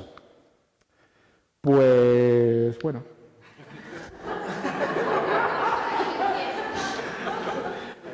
El reactor de Marras era este el diseño. ¿Por qué lo retiró? ¿Perdona? ¿Pero por qué lo retiró? Ahora lo explico, ahora voy a explicar la historia. Era un reactor para uso en bases polares por soldados sin entrenamiento ni experiencia. Utilizaba combustible enriquecido al 93%, con lo que podías cambiar la barra cada 3 años. Y era un reactor de agua sin presurizar con coeficiente de vacío negativo, o sea que era autocontrolado, todo de puta madre, vale. 3 operarios presentes. No se sabe exactamente lo que pasó. Todo esto son deducciones. Los 3 operarios estaban acabando de montar el reactor porque había habido un cambio de combustible. Y estaban ya haciendo los últimos trabajos, que eran básicamente el novato, que era este Richard McKinley, era el más novato, estaba a una cierta distancia con un medidor de neutrones para comprobar que todo fuera bien. El Richard Lex estaba, o le habían dado la tarea de acabar de calzar la vasija del reactor, con lo que se supone que estaba más o menos al lado de la vasija del reactor por la parte de abajo, y John Byrnes era el que tenía el encargo de volver a poner en su sitio todas las barras de control, fijarlas en su sitio y tal. Entonces el tipo aparentemente todavía no había acabado de atornillar finalmente la barra maestra, y entonces resulta que, habida cuenta de la personalidad de este hombre, en la investigación que se hizo luego, dedujeron que este hombre era un bromista nato. Y tenían a un novato a cargo del medidor de neutrones. Y entonces lo que se sospecha es que el tío decidió, mira, vamos a gastarle un bromazo al nuevo. Y la idea habría sido levantar un poquito la barra de control, con lo que aumenta la actividad, hay más flujo de neutrones, los neutrones los detecta el cacharro, saltan las alarmas y al novato se cagan los pantalones. Se ve, sin embargo, que aparentemente el tío, la barra todavía no estaba completamente puesta en su sitio bien, y parece que estaba un poco dura. Entonces el tío se pone a estirar. La cosa no cede, se pone a estirar y acaba haciendo ¡pam, pam! Levantó todas las barras de control, el reactor que tenía que dar 3 megavatios en un momento dio 20 gigavatios de potencia, se produjo una explosión, el edificio del reactor aguantó, pero al señor Byrnes lo acabaron encontrando empalado en el techo con la barra de control como si fuera una mariposa. Del señor Richard Lex no quedó nada, no encontraron nada. Y del señor Richard McKinley encontraron lo que quedaba de él porque la explosión lo hizo salir volando, impactó contra el muro de hormigón del edificio de contención y dejó la silueta en una especie de cráter, como si fuera de los dibujos animados del Coyote, dejó su silueta en un cráter de la pared. Y después de semejante demostración, y de una demostración tan espectacular de que cuando haces algo a prueba de idiotas, realmente no te das cuenta de que los idiotas son extraordinariamente inventivos. Después de aquello, el ejército de Estados Unidos anuló el programa de poner reactores nucleares en las bases polares y volvieron a los diésel. Lo cual en el fondo es una lástima porque estos reactores eran buenísimos. Pero los pusieron en manos de los protagonistas de las historias de la puta mili y pasó lo que pasó. Y esto que veis aquí es un reactor nuclear para uso en un avión. Estos son las toberas por las que sale aire supercalentado y esto es el reactor. Y esto era para un bombardero atómico, literalmente en todos los sentidos. y estuvieron haciendo muchas pruebas. El reactor era un reactor súper revolucionario, con un núcleo hecho de materiales cerámicos, ultra ligero, y con una chaqueta de mercurio para contener los rayos gamma. Funcionaba bien. Durante el desarrollo de este reactor, el ejército de Estados Unidos confiscó o requisó el 75% del mercurio en el mercado occidental. ¿Y qué pasó? Pues que el reactor fue destruido en noviembre del 58, básicamente porque pusieron a hacer las pruebas también a una panda de reclutas y les dijeron simplemente: vosotros le dais a esta palanquita y tomáis nota de los números que vayan saliendo en los instrumentos estos. Era lo único que tenían que hacer, darle a la palanquita, vosotros ponéis la palanquita en esta posición y veis qué números salen, porque tienen que salir unos números aquí. Entonces, nada, le dan a la palanquita y los números no salen, no hay nada, esto está 0000, aquí no sale nada. Sargento, ¿qué hago? Dale. 00000, nada. Esto no, sargento, esto no pita. Pues dale más, coño. Total, al cabo de un rato de hacer eso, de poner el reactor, estaba ya a la máxima potencia, alguien se fija en que hay un medidor de temperatura del interior del reactor que marca 900 grados. Y entonces, hostia, para. Bueno, pararon. No hubo contaminación de ningún tipo, la chaqueta de mercurio funcionó de putísima madre, el reactor acabó fundido. ¿Y cómo es que acabó fundido? Pues porque le dieron excesiva potencia y había un fusible que se había escogorciado y que era el fusible que conectaba la alimentación de los instrumentos de medida. Y por culpa de ese fusible que hacía que los instrumentos de medida no funcionaban, estaban todos en cero. Pues claro, el sargento, ¿qué hago? Tú dale. Pues así acabó. Otra lástima en el fondo, porque la idea de ese reactor era cojonuda. Y como reactor era un reactor muy pequeño, muy ligero y que daba bastante potencia. Y que además era muy seguro. Incidentalmente, cuando este proyecto lo anularon después de este incidente, tuvieron que deshacerse de todo el mercurio que habían cogido, lo tuvieron que volver a poner en el mercado, pero poquito a poco, porque si llegan a poner todo el mercurio que tenían en el mercado de golpe, hunden el precio. Y luego tenemos Windscale en Inglaterra, este fue glorioso. Este es el edificio del reactor de Windscale. Windscale era un reactor construido deprisa y corriendo a finales de los años 40, sin input de parte de los americanos. Esto era pura, completa y gloriosamente británico. Y al diseñador jefe, por alguna razón, se le ocurrió hacer este reactor refrigerado por aire. ¿A quién coño se le ocurre diseñar un reactor nuclear como si fuera un escarabajo de Volkswagen? Tenía unos ventiladores enormes con los que hacía circular aire por el núcleo del reactor y el aire salía por unas chimeneas. El diseñador jefe, el miembro del gobierno que estaba a cargo de todo esto, que era también ingeniero, cuando el reactor ya estaba en construcción y ya tenía las chimeneas, que esas son chimeneas de refrigeración, por donde salía el aire de enfriar el reactor, piensa, oiga, no es por nada, pero con esta ventolera que estamos haciendo pasar por el núcleo mismo del reactor, ¿no arrastraremos mierda radioactiva que saldrá por ahí? Pues mejor poner unos filtros. Pero oiga, no podemos poner los filtros, ya hemos construido las chimeneas, los filtros tienen que ir en la base. Me vais a poner los filtros, y los filtros los pusieron en la punta. Menos mal que pusieron los filtros. ¿Por qué? Porque el reactor lo construyeron los británicos con moderador de grafito, sin tener ni idea de lo que expliqué en un principio de la energía y la deformación de Wigner.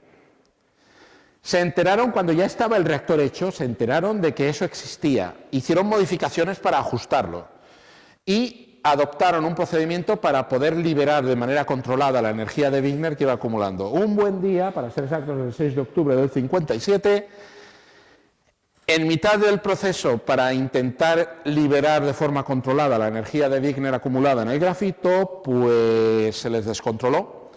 Se produjo una descarga de energía de Wigner en el núcleo del reactor y cuando tienes grafito a 3000 grados de temperatura, pues tienes combustión espontánea. Se les pegó fuego todo el núcleo del reactor.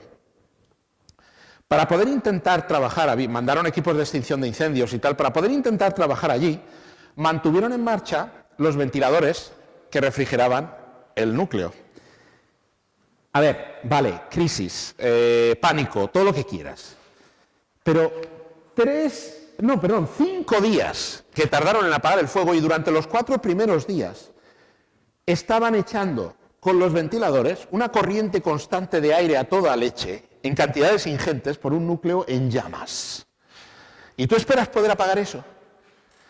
Salió una cantidad enorme de yodo 131 por las chimeneas, que normalmente los filtros no lo hubieran podido detener. Pero afortunadamente, en los primeros momentos del incendio, el reactor tenía en el núcleo varios cartuchos de bismuto, de óxido de bismuto, que iba a transmutar en polonio. Querían hacer polonio y utilizaban el bismuto como madre. El óxido de bismuto acabó vaporizado, acabó llegando a los filtros, se quedó atascado en los filtros. Había también plomo vaporizado que acabó atascado en los filtros, y el plomo y el bismuto reaccionaron químicamente con el yodo que subía y consiguieron detener más de la mitad de la cantidad de yodo emitida, de yodo radiactivo. Que 50.000 curios de yodo son una salvajada. Es una cantidad de material radiactivo absolutamente inimaginable.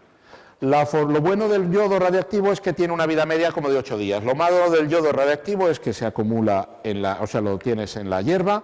Las vacas, que eso estaba rodeado de vaquitas, se comen la hierba, incorporan el yodo en el sistema y lo meten en la leche.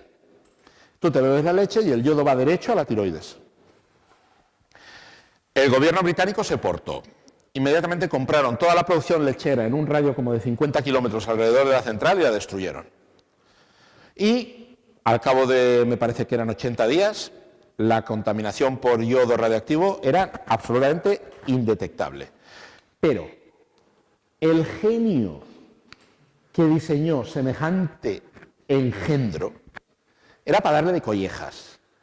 ¿A quién coño se le ocurre hacer un reactor nuclear refrigerado por aire y que echa directamente el resultado de la refrigeración a la atmósfera? Pues bueno, pero, oye, reactor británico 100%. Poca coña. Y luego tenemos accidentes por errores, imprudencia o desconocimiento. Empezamos con un accidente en los Álamos de criticalidad, que lo que pasa es que este accidente fue por guarros. Tenías una vasija de mezcla donde metías una disolución orgánico-acuosa de plutonio, la agitabas, luego la sacabas de allí. Durante 4 años llevaban años usando esta vasija sin limpiarla adecuadamente. Normalmente la vasija hubiera tenido que tener una cierta cantidad ¿cómo se llama esto? Porque normalmente tú tienes el plutonio, lo disuelves en un material orgánico, ¿vale?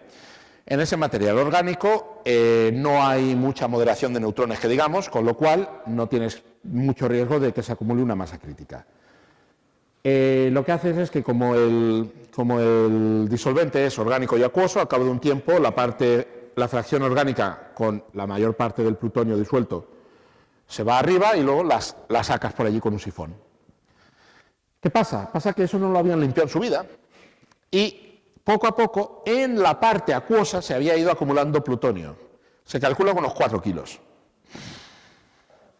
Llega el operario, echa una nueva carga y le da al agitador. ¿Qué pasa al agitar? Al agitar todo el plutonio pues se mezcla la parte acuosa con la parte, digamos, orgánica. Tienes suficiente material acuoso como para que haya un efecto de moderación de neutrones serio. El agitador se pone en marcha, genera un vórtice y la superficie del líquido dentro de la vasija adquiere forma semiesférica. Y se produce entonces un flash de luz azul y una hermosa reacción instantánea de supercriticalidad inmediata que le cascó entre 30 y 40 sieverts al operario y murió a las 35 horas. La reacción en cadena duró como 0,2 segundos, se cargó la vasija entera y así se quedó. Luego tenemos el incidente más triste que conozco, que es el de Goiânia en 1987. Goiânia es una ciudad en Brasil. Había un hospital en Goiânia que fue abandonado, cerró y lo abandonaron, y dejaron el hospital simplemente vacío, y con todos los materiales dentro y tal. Y bueno, pues por allí pasaban los chatarreros y los basureros para llevarse cosas, para venderlas luego. Dos chatarreros, Roberto Alves y Wagner Pereira, entraron en el hospital y robaron una fuente de radiación de una máquina de tratamiento de cáncer. La fuente de radiación es una cápsula que contenía unos 90 gramos de cloruro de cesio, con el isótopo de cesio 137, que es altísimamente radiactivo. Y nada, cogieron y se lo llevaron. Intentaron abrir la cápsula en su casa. Durante los esfuerzos se vieron expuestos a radiación, uno de ellos se empezó a poner malo en septiembre y acabó perdiendo varios dedos, el otro intentó seguir abriendo la cápsula pero acabó necesitando la amputación del brazo derecho, y finalmente, el 16 de septiembre, Alves por fin rompió la ventana de apertura de la cápsula y vio una luz azul. ¡Uy, qué bonito! Entonces le vendió la cápsula al dueño de un basurero que se la llevó a casa. Y consiguieron al final sacar parte del polvo de cloruro de cesio radiactivo del interior de la cápsula. ¡Uy, qué bonito es esto! Que es de color azul, que brilla, que es muy majo y todo eso. La esposa del basurero empieza a ponerse enferma en ese día. El 24 de septiembre, el hermano del dueño del basurero saca más material del interior, se lleva a su casa, su hija de 6 años se pone a jugar con él. El 25 de septiembre venden la cápsula a otro basurero. El 28 de septiembre, Gabriela, la mujer de Bair, del dueño del basurero, que estaba ya muy enferma, va al hospital y se lleva lo que quedaba de la cápsula. En el hospital ven aquello y dicen ¡hostia! Y el 29 de septiembre confirman que la ciudad entera está contaminada. Resultado final, la niña de 6 años, que fue expuesta aproximadamente a 6 sieverts y medio, murió el 23 de octubre. El mismo día murió la mujer del basurero, Gabriela, de 37 años, tras absorber como 5,7 sieverts. 2 empleados del basurero murieron también, uno por 4 sieverts y medio y el otro con 5,3 sieverts. Y de Bair, que absorbió 7 sieverts, no murió de radiación, murió de cirrosis alcohólica. Cosa que es perfectamente comprensible, habida cuenta de que él se consideró todo lo que le quedaba de vida, se consideró responsable de haber matado a su propia mujer y a su sobrina, y a 2 de sus empleados. En total hubo 249 personas expuestas a niveles excesivos de radiación, y esta es una de las historias más absolutamente patéticas y tristes en la historia de los accidentes de radiación que yo conozco. Sobre todo, además, claro, son gente que no tiene idea de qué es lo que hay ahí. Los dueños del hospital y las autoridades dieron muestras de una negligencia absolutamente criminal, dejando un material tan absolutamente peligroso, sin control ninguno ahí. Y claro, los tíos que son chatarreros, ¿qué van a saber que se han llevado algo que básicamente puede matarles si no lo usan con cuidado?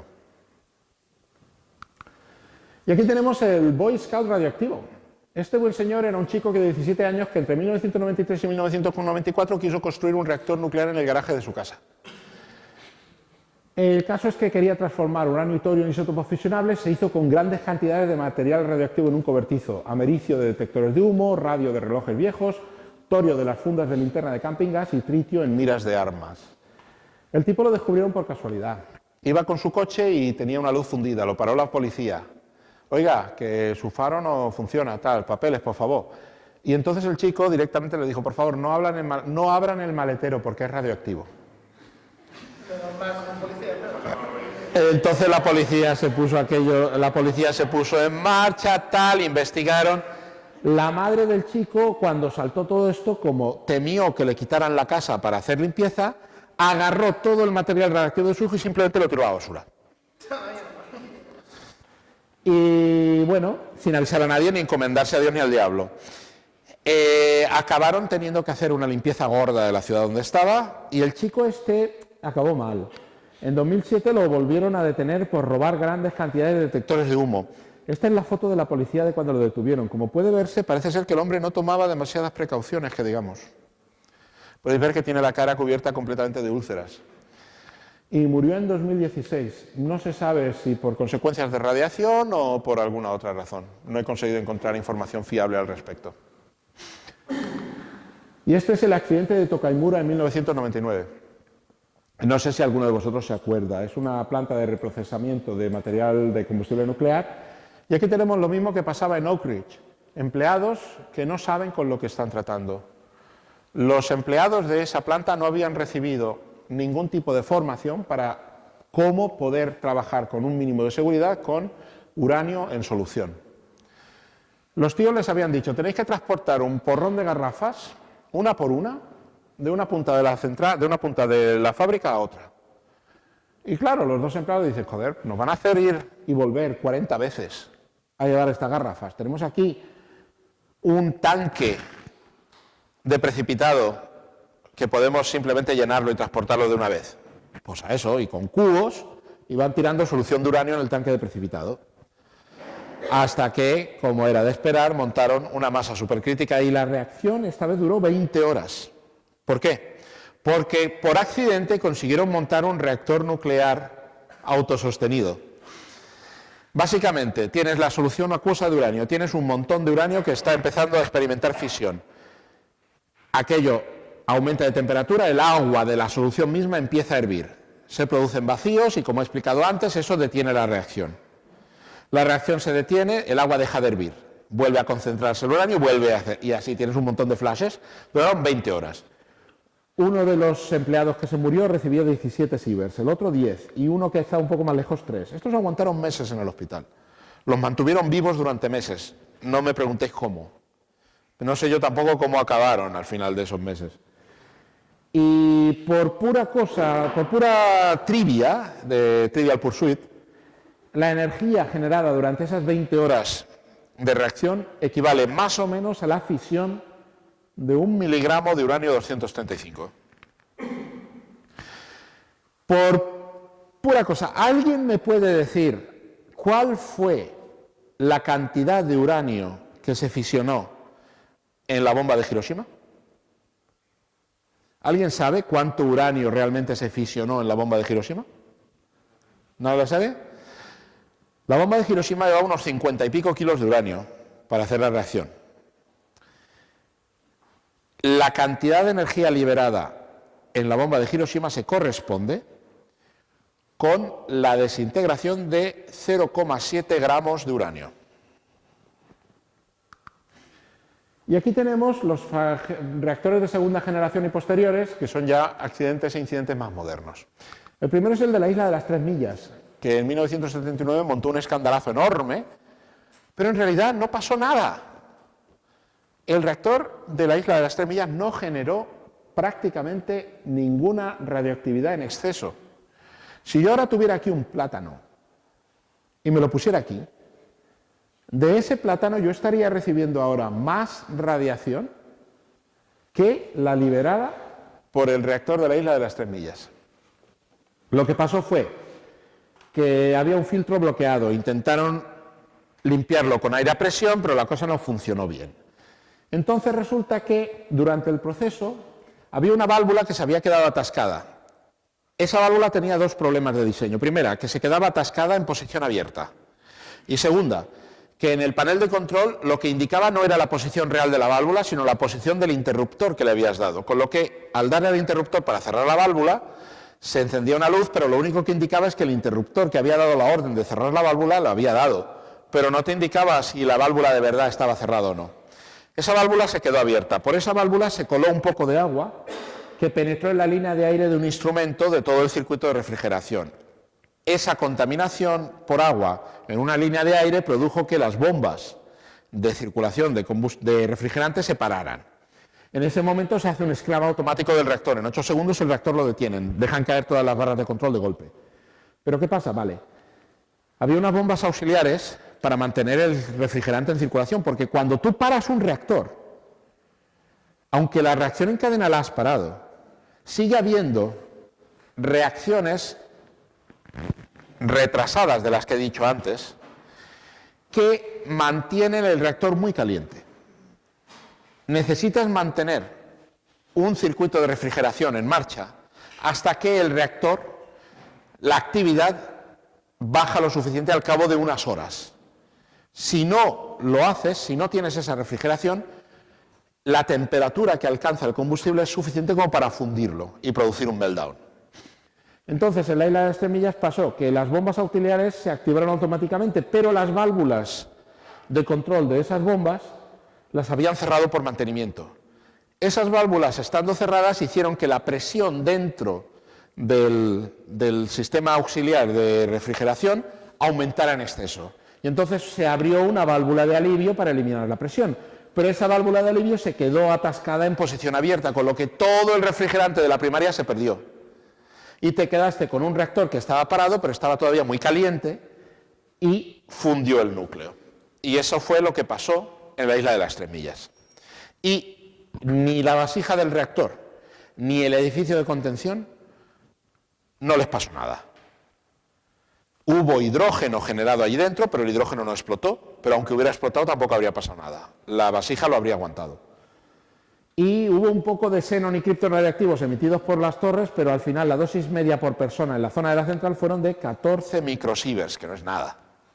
O sea, el incidente de la isla de las Tres Millas hubo un escandalazo y produjo un montón de rechazo a la energía nuclear, pero en realidad fue una tontería. Lo cual no es lo mismo que se puede decir del siguiente. Chernobyl, ¿esto qué es? Esto es un documento secreto de la KGB, que data del 21 de febrero de 1979 y está marcado como leído el 22 de febrero de 1979 por Yuri Andropov, que era jefe de la KGB en esa época y acabó siendo el líder de la Unión Soviética hasta 1983. En este documento se habla de la construcción de la central nuclear de Chernóbil, para ser exactos, de la construcción del edificio de contención. Y en este documento se indica que porque las paredes las hacían, o sea, eran básicamente losas enormes de hormigón y paneles que los iban poniendo juntos. Las juntas entre las paredes del edificio de contención están mal hechas y hay huecos de 100 milímetros. Hay grietas de 100 milímetros de ancho, te cabe la mano, entre las juntas de una pared, de un muro y otro. Entre las juntas del techo y las paredes tenemos huecos de 150 milímetros. Y luego hay zonas con niveles y pisos dentro del edificio que están mal construidos a nivel a 8 grados.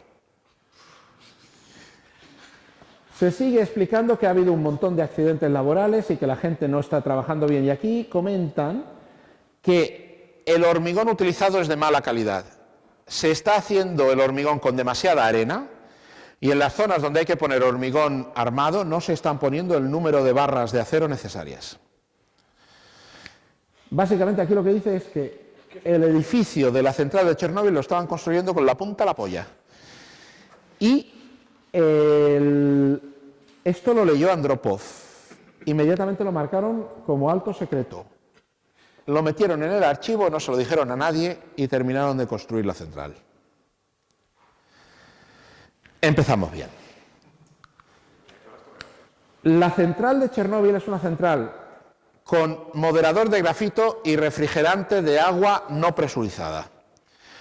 Y este diseño básico, que es el diseño de los reactores rusos RMBK, tiene un defecto de base horrendo, y es que tiene un coeficiente de vacío positivo.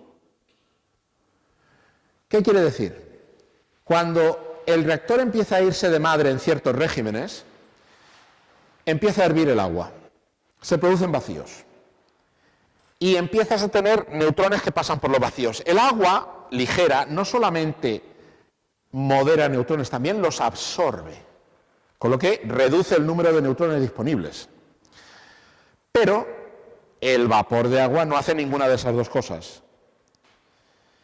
¿Qué ocurre? Ocurre que tienes un moderador adicional de grafito. El grafito, neutrón que pase, neutrón que lo enlentece. Pero si empiezas a tener vacíos, empieza a haber de pronto un montón de neutrones que hubieran sido absorbidos por las moléculas de agua, que ya no son absorbidos. Y son simplemente que pasan. Pero son moderados por el grafito. Con lo que de golpe, cuando tienes vacíos en un reactor de este tipo, empiezas a tener un exceso de neutrones que aceleran la reacción en cadena.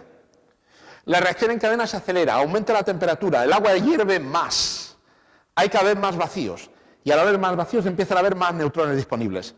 Más neutrones disponibles que son de nuevo moderados y de nuevo entran a ser posibles neutrones que mantienen un aumento de la reacción de fisión. Con lo que la cosa empieza a coger caña y empieza a generar, la reacción empieza a desmadrarse de forma exponencial.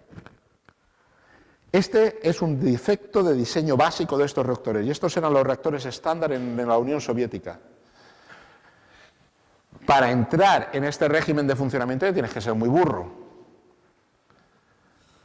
Pero, como hemos visto antes, los idiotas son extraordinariamente inventivos. El caso es que el diseño de este reactor era secreto de Estado. Estaba prohibido discutirlo. El jefe de la central no era un ingeniero nuclear. El jefe de la central de Chernóbil era un fiel miembro del partido, al que habían colocado allí, pues básicamente como sinecura. Y un buen día decidieron que tenían que hacer un experimento con el reactor. ¿Y el experimento en qué consistía? En ver si podían detener el reactor. O sea, lo que querían ver era, en caso de problema gordo con las bombas de alimentación, que tomaban la energía del circuito de refrigeración, lo tomaban directamente de la producida por el reactor. Si al reactor le pasa algo, las bombas de refrigerante se quedan sin energía. Entonces tienes unos generadores diésel que al cabo de un minuto o así entran en funcionamiento y ponen en marcha otra vez el circuito de refrigeración. Pero entonces, durante ese minuto, pensaron, ¿y si podemos utilizar la inercia de las turbinas para generar suficiente energía para mantener un poco de circulación de refrigerante antes de que entren los generadores diésel? Y ese era el experimento que querían hacer. El experimento lo iban a hacer durante el día, en el turno de día de la central. Pero el jefe de la central dijo, no, durante el día hay mucha demanda de electricidad, lo vamos a hacer a la 1 de la noche. Pues vale. Pero ¿qué pasa? Para hacer este experimento tú vas a estar poniendo el reactor en un régimen de funcionamiento un poco chungo. Y te conviene tener un grupo de trabajadores que sean mínimamente experimentados y que sepan qué es lo que están haciendo. Pero ¿qué pasa? Que al pasarlo al turno de noche, los operarios del turno de noche pues eran los más novatos, los más jovencitos, los más pringaos, los que menos experiencia tenían o los que peor le caían a la gente. Y el jefe del turno de noche era un tipo que estaba recién salido de la Marina de Submarinos, era un tipo con instintos militares, que había pasado por varios submarinos nucleares, y el hombre parece que entendía de lo que hablaba, pero parece ser también que era un gafe, porque en 2 submarinos en los que estuvo hubo accidentes en los reactores. El caso es que el tío, bueno, pues empieza la prueba. Lo que ocurre es que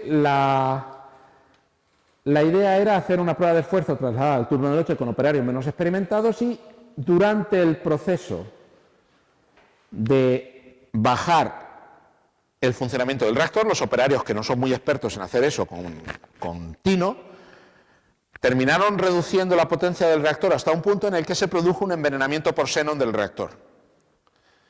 Entonces, si tienes un envenenamiento por xenón, coño, hay que esperar 45 horas a que esto se acabe. El jefe del turno de noche agarró un cabreo de impresión y dijo que el experimento se hace por mis cojones o aquí todo Cristo va a Siberia. Bueno, pues vamos a ver qué podemos hacer. Pues hay que hacer que aumente la reacción. Venga, barras fuera. Y pusieron todas las barras de control al máximo, o sea, hasta el tope, que ya no se podía más, para intentar forzar aquello, producir un montón de neutrones que se comieran el xenón que se había acumulado. Bueno, lo hacen. Eso aumenta el flujo de refrigerante, lo cual aumenta la temperatura del reactor, y aunque el refrigerante sigue en marcha y tal, pero el margen de seguridad se reduce mucho. Y acabaron poniendo el reactor en una configuración un tanto inestable, en la que si había algún problema con el refrigerante o algo, podían fácilmente caer en un ciclo de realimentación positivo por coeficiente de vacío positivo. O sea, en el momento en que el agua del refrigerante empezara a hervir, la habían cagado. ¿Qué pasa? Pues que empieza el test, se detienen las bombas, las turbinas empiezan a parar y los generadores arrancan pero tardan tiempo. Y las turbinas se van moviendo, van manteniendo las bombas de refrigerante en funcionamiento, pero se van parando. La inercia no era lo suficiente para mantenerlo y en un determinado momento el flujo de refrigerante se detiene y empieza el agua a hervir. Y entonces empieza a entrar en acción el coeficiente de vacío positivo. El reactor empieza a salirse de control, intentaron hacer un scram, que era volver a meter las barras que habían sacado, pero eso tardaba entre 18 y 20 segundos. Y en ese tiempo la energía liberada aumentó de forma exponencial. En 3 segundos se superó 530 megavatios y la última lectura del panel de control era de 33 gigavatios. Se produjo una explosión de vapor, que una explosión de vapor en un edificio bien construido, vale, si te pilla, estás muerto. Pero el edificio, si es de hormigón armado y está bien hecho, lo aguanta. Pero ya hemos visto antes en la cartita secreta del KGB que el edificio estaba construido con la pinta del cimborrio, que aquello era un asco. Se produce una explosión de vapor, el escudo biológico, que es una losa de hormigón enorme colocada encima del reactor, salió volando. Ese escudo biológico se llevó por delante el techo del edificio de contención del reactor, techo que hubiera debido estar hecho con hormigón armado y que se hizo con hormigón armado pero con menos barras de las necesarias. El techo se queda abierto y aquello ya, bueno, ya todos sabemos lo que pasó. Esto de aquí es una foto poco después del accidente, el techo del reactor abierto y aquello echando humo y todo demás porque el grafito del reactor se puso a arder y se produjo un meltdown completo. Y esto, la reacción al accidente de Chernóbil fue criminal por parte de las autoridades soviéticas, fue criminal. Los primeros héroes en llegar allí para intentar hacer algo fueron los bomberos de Pripyat. Los bomberos de Pripyat sabían, porque eran de Pripyat, en Pripyat vivían todos los trabajadores de la central. Sabían con lo que estaban trabajando, sabían que aquello era una central atómica y tenían idea de cómo funcionar y tenían trajes de protección. Pero cuando llamaron a los bomberos de Pripyat simplemente les dijeron, oigan, hay un fuego en el techo del reactor número 4, vengan a apagarlo. Y van los bomberos de Pripyat a pecho descubierto a intentar apagar un incendio en un reactor con el techo abierto y echando todo, pues, virguerías por allí. La dotación entera de los bomberos de Pripyat murió. Y durante mucho tiempo las autoridades soviéticas no dijeron ni mu. Intentaron esconderlo todo. La forma en que lo llevaron fue absolutamente horrenda y, como digo, criminal. La ciudad la evacuaron, hicieron la zona de exclusión, esta es la zona de exclusión, y la gracia que tiene la zona de exclusión de Chernóbil a día de hoy es que se ha vuelto básicamente casi un paraíso natural. Hay un montón de animales que han vuelto allí y están en bastante buena salud, en general, y hay especies que no se han visto en mucho tiempo por la zona, como los caballos de Przewalski, y hay gente que ha vuelto a vivir allí, sobre todo gente mayor y tal. La radioactividad producida por cesio, que es la más jodida, esa ha bajado ya a menos de la mitad de la que había en el momento del accidente. Con el tiempo se desvanecerá. Es interesante que haya sido eso, pero lo que digo es que el problema de Chernóbil, como habéis visto, no fue tanto lo que pasó, sino una combinación de incompetencia, secretismo y comportamiento básicamente criminal por parte de las autoridades. Y luego la última que vamos a comentar aquí es la última, que es la de Fukushima. Con el famoso terremoto que produjo un tsunami, la central de Fukushima reaccionó muy bien ante el terremoto. En el momento en que se produjo el terremoto, el reactor se paró. Hubo un scram automático, todos los reactores se pararon, todo de maravilla. Las bombas de refrigerante siguieron funcionando con generadores diésel, que hubieran tenido que funcionar unas cuantas horas hasta que aquello se apagara. Pero ¿qué pasa? Que después del terremoto vino el tsunami, y aunque había una barrera anti-tsunamis delante de la central, que medía 6 metros de altura, el tsunami acabó midiendo 15. Y los generadores diésel para las bombas de refrigeración estaban en el sótano. Entró el agua y se llevó por delante los generadores, con lo que el refrigerante dejó de circular y de nuevo se produjo un meltdown en la planta número 2, si no me equivoco. ¿Qué pasa? Que aunque aparece marcado como un 7 en la escala de la OIEA, que es un nivel de severidad de accidentes nucleares y el 7 es el máximo, que es lo mismo que Chernóbil, pero el accidente de Fukushima está a órdenes de magnitud por debajo del de Chernóbil. Lo que pasa es que el 7 es el máximo disponible que hay para indicar lo que es. Y Fukushima también tiene un área de exclusión, y Fukushima ocurrió hace 6 años. A día de hoy Fukushima está así. Obsérvese la velocidad a la que la naturaleza ha vuelto. Es interesante, como comentario filosófico para dejarlo, que en estos lugares como Chernóbil y Fukushima, en los que se han producido accidentes nucleares serios, los efectos sobre la naturaleza al final han acabado siendo bastante menores que la simple presencia del ser humano en los alrededores. Pero bueno, es simplemente un comentario filosófico sobre esto. Y con esto ya aquí, esto es para saber más, este libro lo recomiendo muchísimo. De aquí he sacado mucha información, está en inglés, y si podéis haceros con él, leedlo, es extraordinario. Y este es el fin. Aquí se acaba y espero que os haya gustado.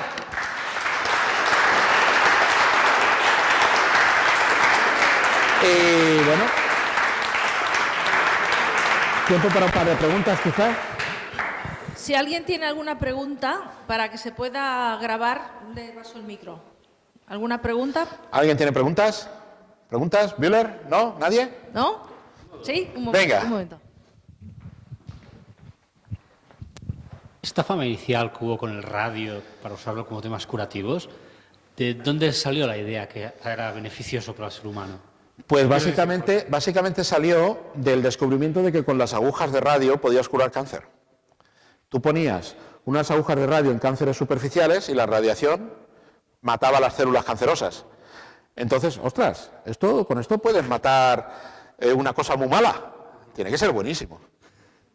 Esa era básicamente la razón. Era bueno, por eso se lo metían. Sí. Pues esa era la razón, ¿eh? Esto tiene que ser súper saludable. Si con el radio curas cáncer. Bueno, ya, pero bueno. Otra pregunta, pues con el tema del accidente en Brasil, ¿hubo algún tema judicial contra los responsables del hospital? Hubo más o menos a ver, en Goiânias, pues hubo algún intento de llevar a juicio, pero lamentablemente quedó en nada. Nadie acabó castigado ni procesado por esto.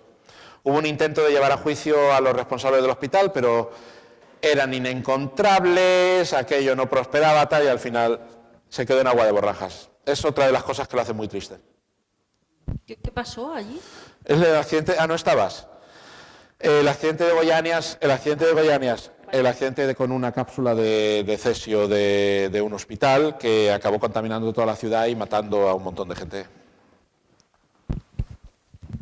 Hola, ¿me podrías confirmar si de verdad ha existido, porque esto es de cuando yo era pequeño, pararrayos que tenían un pequeño elemento radiactivo? ¡Oh, sí! ¿Existieron de verdad? Existieron, eran pararrayos que tenían una pequeña cantidad de americio en la punta. Y la idea era que la radiación ionizante del americio ayudaba a generar canales por los cuales un rayo era más fácil que pasara. O sea, generaba una pequeña área de aire ionizado a su alrededor que hacía que fuera más fácil que el rayo que la descarga fuera atraída hacia ese punto y no cayera en otro. Pero no tiene sentido. Sí, tiene sentido desde el momento en que si tienes un metal alargado aislado ya es atrayente. Ya, pero eso era para que fuera más eficiente. Sí, pero era para que fuera más eficiente todavía. Sí. Pero era así. Y en efecto existieron. Y era para generar un área de aire ionizado que atrajera las descargas eléctricas con más eficiencia. ¿Más? Espera, tú. Hola, ¿cuál es la seguridad actual de las centrales? ¿Estamos entre Chernobyl y Fukushima o más cerca de Fukushima, espero? Mucho más cerca de Fukushima, muchísimo más cerca. Una central bien construida. A ver, la central de la isla de las 3 millas, que tuvo un incidente que podría haber sido catastrófico y que fue una fusión completa del núcleo. La central de la isla de las 3 millas está construida con tecnología de los años 60 y aún así aguantó perfectamente. Evidentemente la central no la pudieron usar para luego, pero no hubo liberación de radiactividad a efectos prácticos, no hubo contaminación de ningún tipo, ninguna parte del material salió por ahí zurriendo, que decía lo del síndrome de China, que eso va a hacer un agujero en la tierra y se va a colar por ahí. No. Una central mínimamente seria aguanta un montón de cosas. Hay filmes de edificios de contención y vasijas de reactor que las han probado cogiendo aviones y lanzándolos a 500 kilómetros por hora contra las paredes de los edificios de contención y contra las vasijas de reactor. Y se lo aguantan sin problema ninguno. Una central bien construida, mínimamente bien construida, es extraordinariamente segura. Y, desde luego, a nivel general estamos muchísimo más cerca de Fukushima que de Chernóbil. De eso puedes estar seguro. ¿Qué más? Allí por atrás había uno. Pásale. El tema de los reactores para avión, reactores nucleares, que me ha interesado bastante. ¿Se ha vuelto a hacer algo más? No, eso no lo volvieron a tocar porque empezaron a haber reactores convencionales mucho más eficientes y que les salía muchísimo más barato, que no tenían que andar comprando un montón de mercurio, que el mercurio es caro y tal, pero bueno. Pasa, por allá. Una pregunta para que te mojes un poco. ¿Qué futuro le ves a la energía nuclear para uso civil? ¿Piensas que se usará más, menos? ¿Por razones adecuadas? O... A ver, hay un montón. Yo personalmente, como dicen en inglés, for full disclosure, yo soy pronuclear.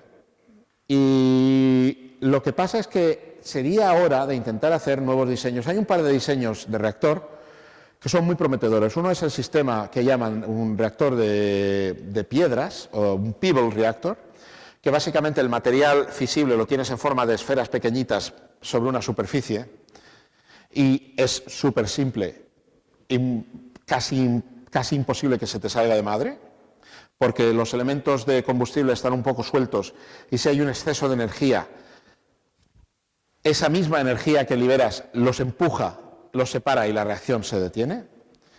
Y luego están los reactores de torio, que lo que tienes es que el torio es mucho más abundante que el uranio. Lo que pasa es que no es fácilmente fisible, pero puedes concentrarlo de tal forma que el torio lo pones en el reactor, le pones una fuente de neutrones y lo que haces es que empiezas a transmutar el torio en uranio 233. El uranio 233 en la naturaleza básicamente casi no existe porque tiene una vida media de 103.000 años y no se produce en ninguna cadena normal de desintegración de isótopos radioactivos.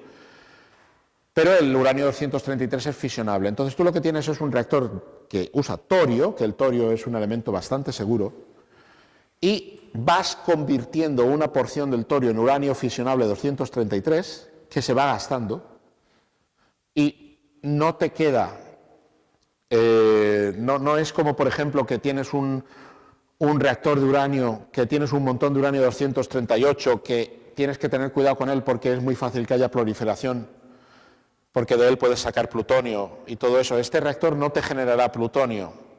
Este reactor básicamente va convirtiendo el torio en uranio 233 a medida que lo necesita para mantener la reacción. Y es un reactor bastante seguro también y que tiene la ventaja de que utiliza como, digamos, progenitor un elemento muchísimo más abundante que el uranio. Yo creo que la energía nuclear podría tener futuro y de hecho la vamos a necesitar. Con el tiempo está claro que la vamos a necesitar. A día de hoy el país que más centrales nucleares está construyendo es China.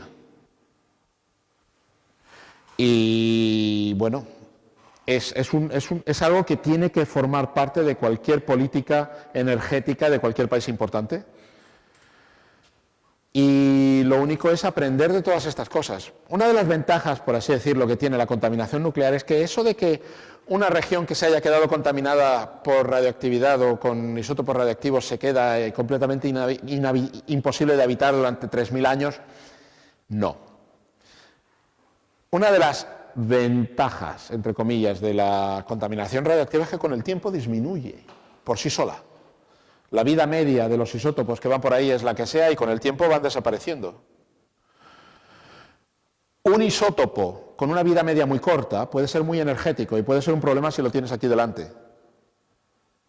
Pero al poco tiempo se desvanece. Ejemplo, yodo 131, que aunque hubo una contaminación gigantesca en los alrededores de Windscale con yodo 131, a los 80 días ya no lo medías, ya no estaba. Los isótopos de vida muy larga, como uranio 238, pues tampoco te dan tantos problemas, porque la actividad de una masa de uranio 238 es muy baja.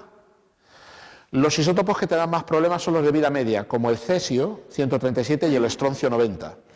El cesio 137 tiene una vida media de 30 años, el estroncio 90 creo que tiene una vida media de 20 y tantos años, y el problema son estos elementos que tengan una cierta actividad biológica, como lo he explicado antes con el radio. El cesio funciona como un metal alcalino, que en el cuerpo algunos procesos biológicos utilizan iones de sodio y de potasio, y un metal alcalino puede engañar al cuerpo para colarse ahí. Y el estroncio químicamente es igual que el calcio, es lo que le pasa que al radio, y el estroncio 90 radioactivo también lo puedes acumular en el cuerpo. Eso es lo problemático, ese es el problema del fallout, ese es el problema que hay, que puede haber contaminación radiactiva que termine entrando en tu cuerpo, pero contaminación radiactiva como tal de un territorio, al cabo del tiempo va disminuyendo mucho y desaparece. Y yo ya lo he dicho, yo soy pronuclear, aunque soy consciente de que estas cosas hay que hacerlas bien. Tú no pones un reactor nuclear en manos de los protagonistas de las historias de la puta mili. Tú no construyes un edificio de contención de un reactor nuclear así, deprisa, corriendo y sin pararte a pensar, sin encomendarte a Dios ni al diablo y poniendo las paredes con huecos de 150 milímetros. Tú no te pones a hacer un reactor nuclear refrigerado con aire. Esas cosas son, pues, que no se le ocurrirían ni al que asó la manteca. Pero son cosas de las que hemos aprendido y a día de hoy yo soy de la opinión de que es perfectamente posible tener reactores nucleares seguros y el problema de los desechos nucleares se podría resolver también si hubiera, como tienen en Francia, un sistema de reprocesado de combustible. Si tú coges el combustible gastado y en vez de ponerlo en piscinas, como lo hacen en Estados Unidos y en muchos otros países, haces lo que hacen en Francia, separas de allí plutonio 240 fisionable para utilizarlo otra vez para generar energía, te quitas de encima un montón de residuos de alta actividad. Y lo que queda, que son residuos con vida media de unos 10.000 años, no son residuos porque son de una vida media bastante larga. Hay proyectos para deshacerse de esos residuos inyectándolos directamente en zonas de subducción, devolviendo los productos radiactivos al lugar de donde salieron, que es el manto de la Tierra. A día de hoy, lamentablemente, políticamente eso no es factible. La gente está desconfía muchísimo de la energía nuclear. Hay un montón de NIMBYs, de Not in My Backyard, que no les gusta eso, y la gente en general no se fía de la energía nuclear, lo cual en mi opinión es una lástima. Y muchos de estos proyectos no se investigarán adecuadamente porque políticamente son suicidio. Ahora tú. Vale. Solo dos preguntas un poco inconexas. La primera, hace unos años se empezó a hablar, bueno, se hablaba desde hace décadas, pero dijeron que sí, que ya iba de verdad, que en vez de fisión harían fusión y que sería la hostia, no sé qué. Los proyectos de fusión están bastante avanzados a día de hoy. La fusión nuclear del chiste dice que está siempre 20 años en el futuro. Sí. Ese es el chiste. Pero realmente hay proyectos de fusión que parece que están funcionando mejor que antes. Yo no espero que de aquí a 20 años tengamos fusión práctica, pero en algún momento la tendremos. Sobre todo un proyecto japonés que hay ahora, que es un tokamak con campos magnéticos de contención que no solamente son toroidales, sino que además es muy complicado de explicar, pero hay unos desarrollos ahora en Japón que están bastante avanzados y que parecen prometedores. Y luego el ITER europeo, que probablemente ayude a obtener datos muy importantes al respecto. Yo creo que en algún momento conseguiremos tener energía de fusión, probablemente no en 20 años, pero sí que con los desarrollos recientes creo que en el futuro se puede vislumbrar que sería posible. Y otra cosa es, sobre todo tú que te dedicas, la robotización y la inteligencia artificial en la gestión de situaciones de emergencia, nucleares o de otro tipo. Lo digo porque, que yo sepa, en Chernobyl había unos robots que fracasaron. Lo que pasó con los robots en Chernobyl fue que intentaron utilizarlos demasiado cerca de la masa fundida de material nuclear y la radiación que emitía en ese momento esa masa, que por cierto a día de hoy ha bajado muchísimo también, en aquel momento afectó la electrónica de los robots. ¿Apuestas por robots y por inteligencia artificial en la gestión de emergencias? Podría apostar, sobre todo habida cuenta en los desarrollos recientes de inteligencia artificial a base de redes neuronales que hacen autoaprendizaje. Sobre todo en Google han estado haciendo unos desarrollos que te dejan absolutamente ojiplático y hacen unas cosas tremendas. Y yo creo que la velocidad a la que se está desarrollando eso es muy probable que como mínimo de aquí a no demasiado tiempo, no te voy a decir un plazo de años, de 10 años o 15 o lo que sea, no voy a decir un número, pero en no demasiado tiempo, y creo que yo llegaré a verlo, espero, habrá inteligencias artificiales que como mínimo podrán servir como consejeras para la gestión de esas emergencias. Y te lo digo por lo que he podido ver de desarrollos de redes neuronales que hacen autoaprendizaje.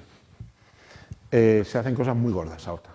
Y la robótica puede hacer, pero necesitas, sobre todo en situaciones de elevada radiación, necesitas electrónica de la que utilizarías para naves espaciales, que son sistemas electrónicos robustos ante la radiación. ¿Vale? Otro más. Venga. Me he estado acordando cuando estabas hablando de los últimos modelos que se estaban desarrollando de centrales nucleares, de toda la polémica que ha habido últimamente entre Irán y Estados Unidos, Sí. a consecuencia de que parecía que Irán estaba intentando conseguir armamento nuclear, etcétera, etcétera, y que parte del acuerdo era ayudar a Irán a conseguir fabricar centrales nucleares para producción de energía, sí.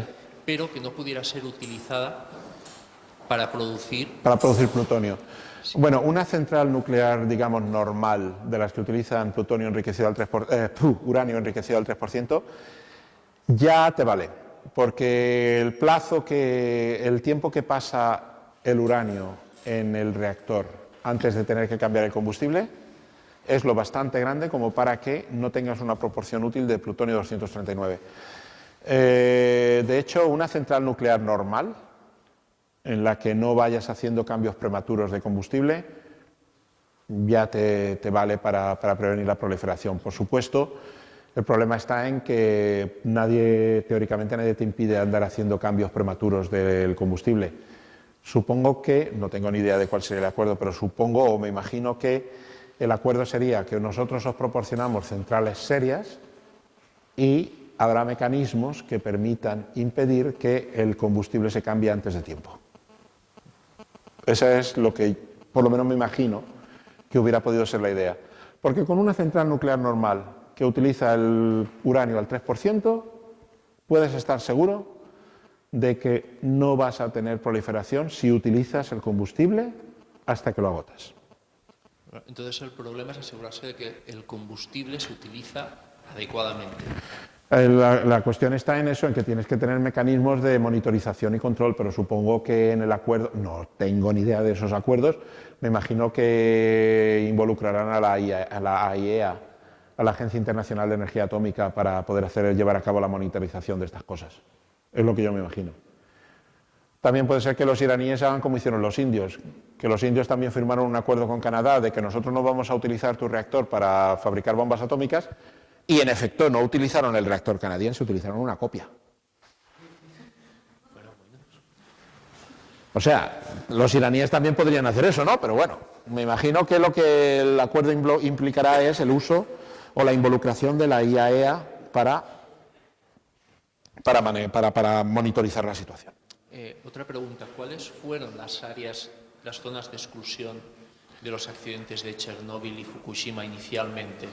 ¿Y eran las adecuadas o hubieran tenido que ser más grandes? A ver, el área de exclusión de Chernóbil básicamente se ha quedado igual que cuando la hicieron. Y lo que hicieron fue determinar el área de exclusión en base a la cantidad de elementos radiactivos que detectaban sobre todo en el suelo. Que no sé si veríais en el mapa que el área de exclusión de Chernóbil tiene una forma un poco rara. Sí. Y eso lo hicieron básicamente a base de medir dónde había exceso de radiactividad hasta unos niveles que consideraron peligrosos o inconvenientes y cerrar ese área. El área de Fukushima está hecha más como un área concéntrica en plan círculo vulgaris. No, personalmente yo creo que eran las áreas adecuadas. Sobre todo la de Chernóbil la hicieron en base a mediciones directas. Si el gobierno ruso o soviético tomó los valores necesarios para hacerlo bien o no, ahí ya no entro. Pero que el área de Chernóbil la hicieron en base a mediciones, sí. Pero el gobierno soviético demostró una negligencia criminal en el manejo de todas las situaciones, así que, ¿qué puedo decir? No lo sé. Honestamente no lo sé. Gracias, Pepe. De nada.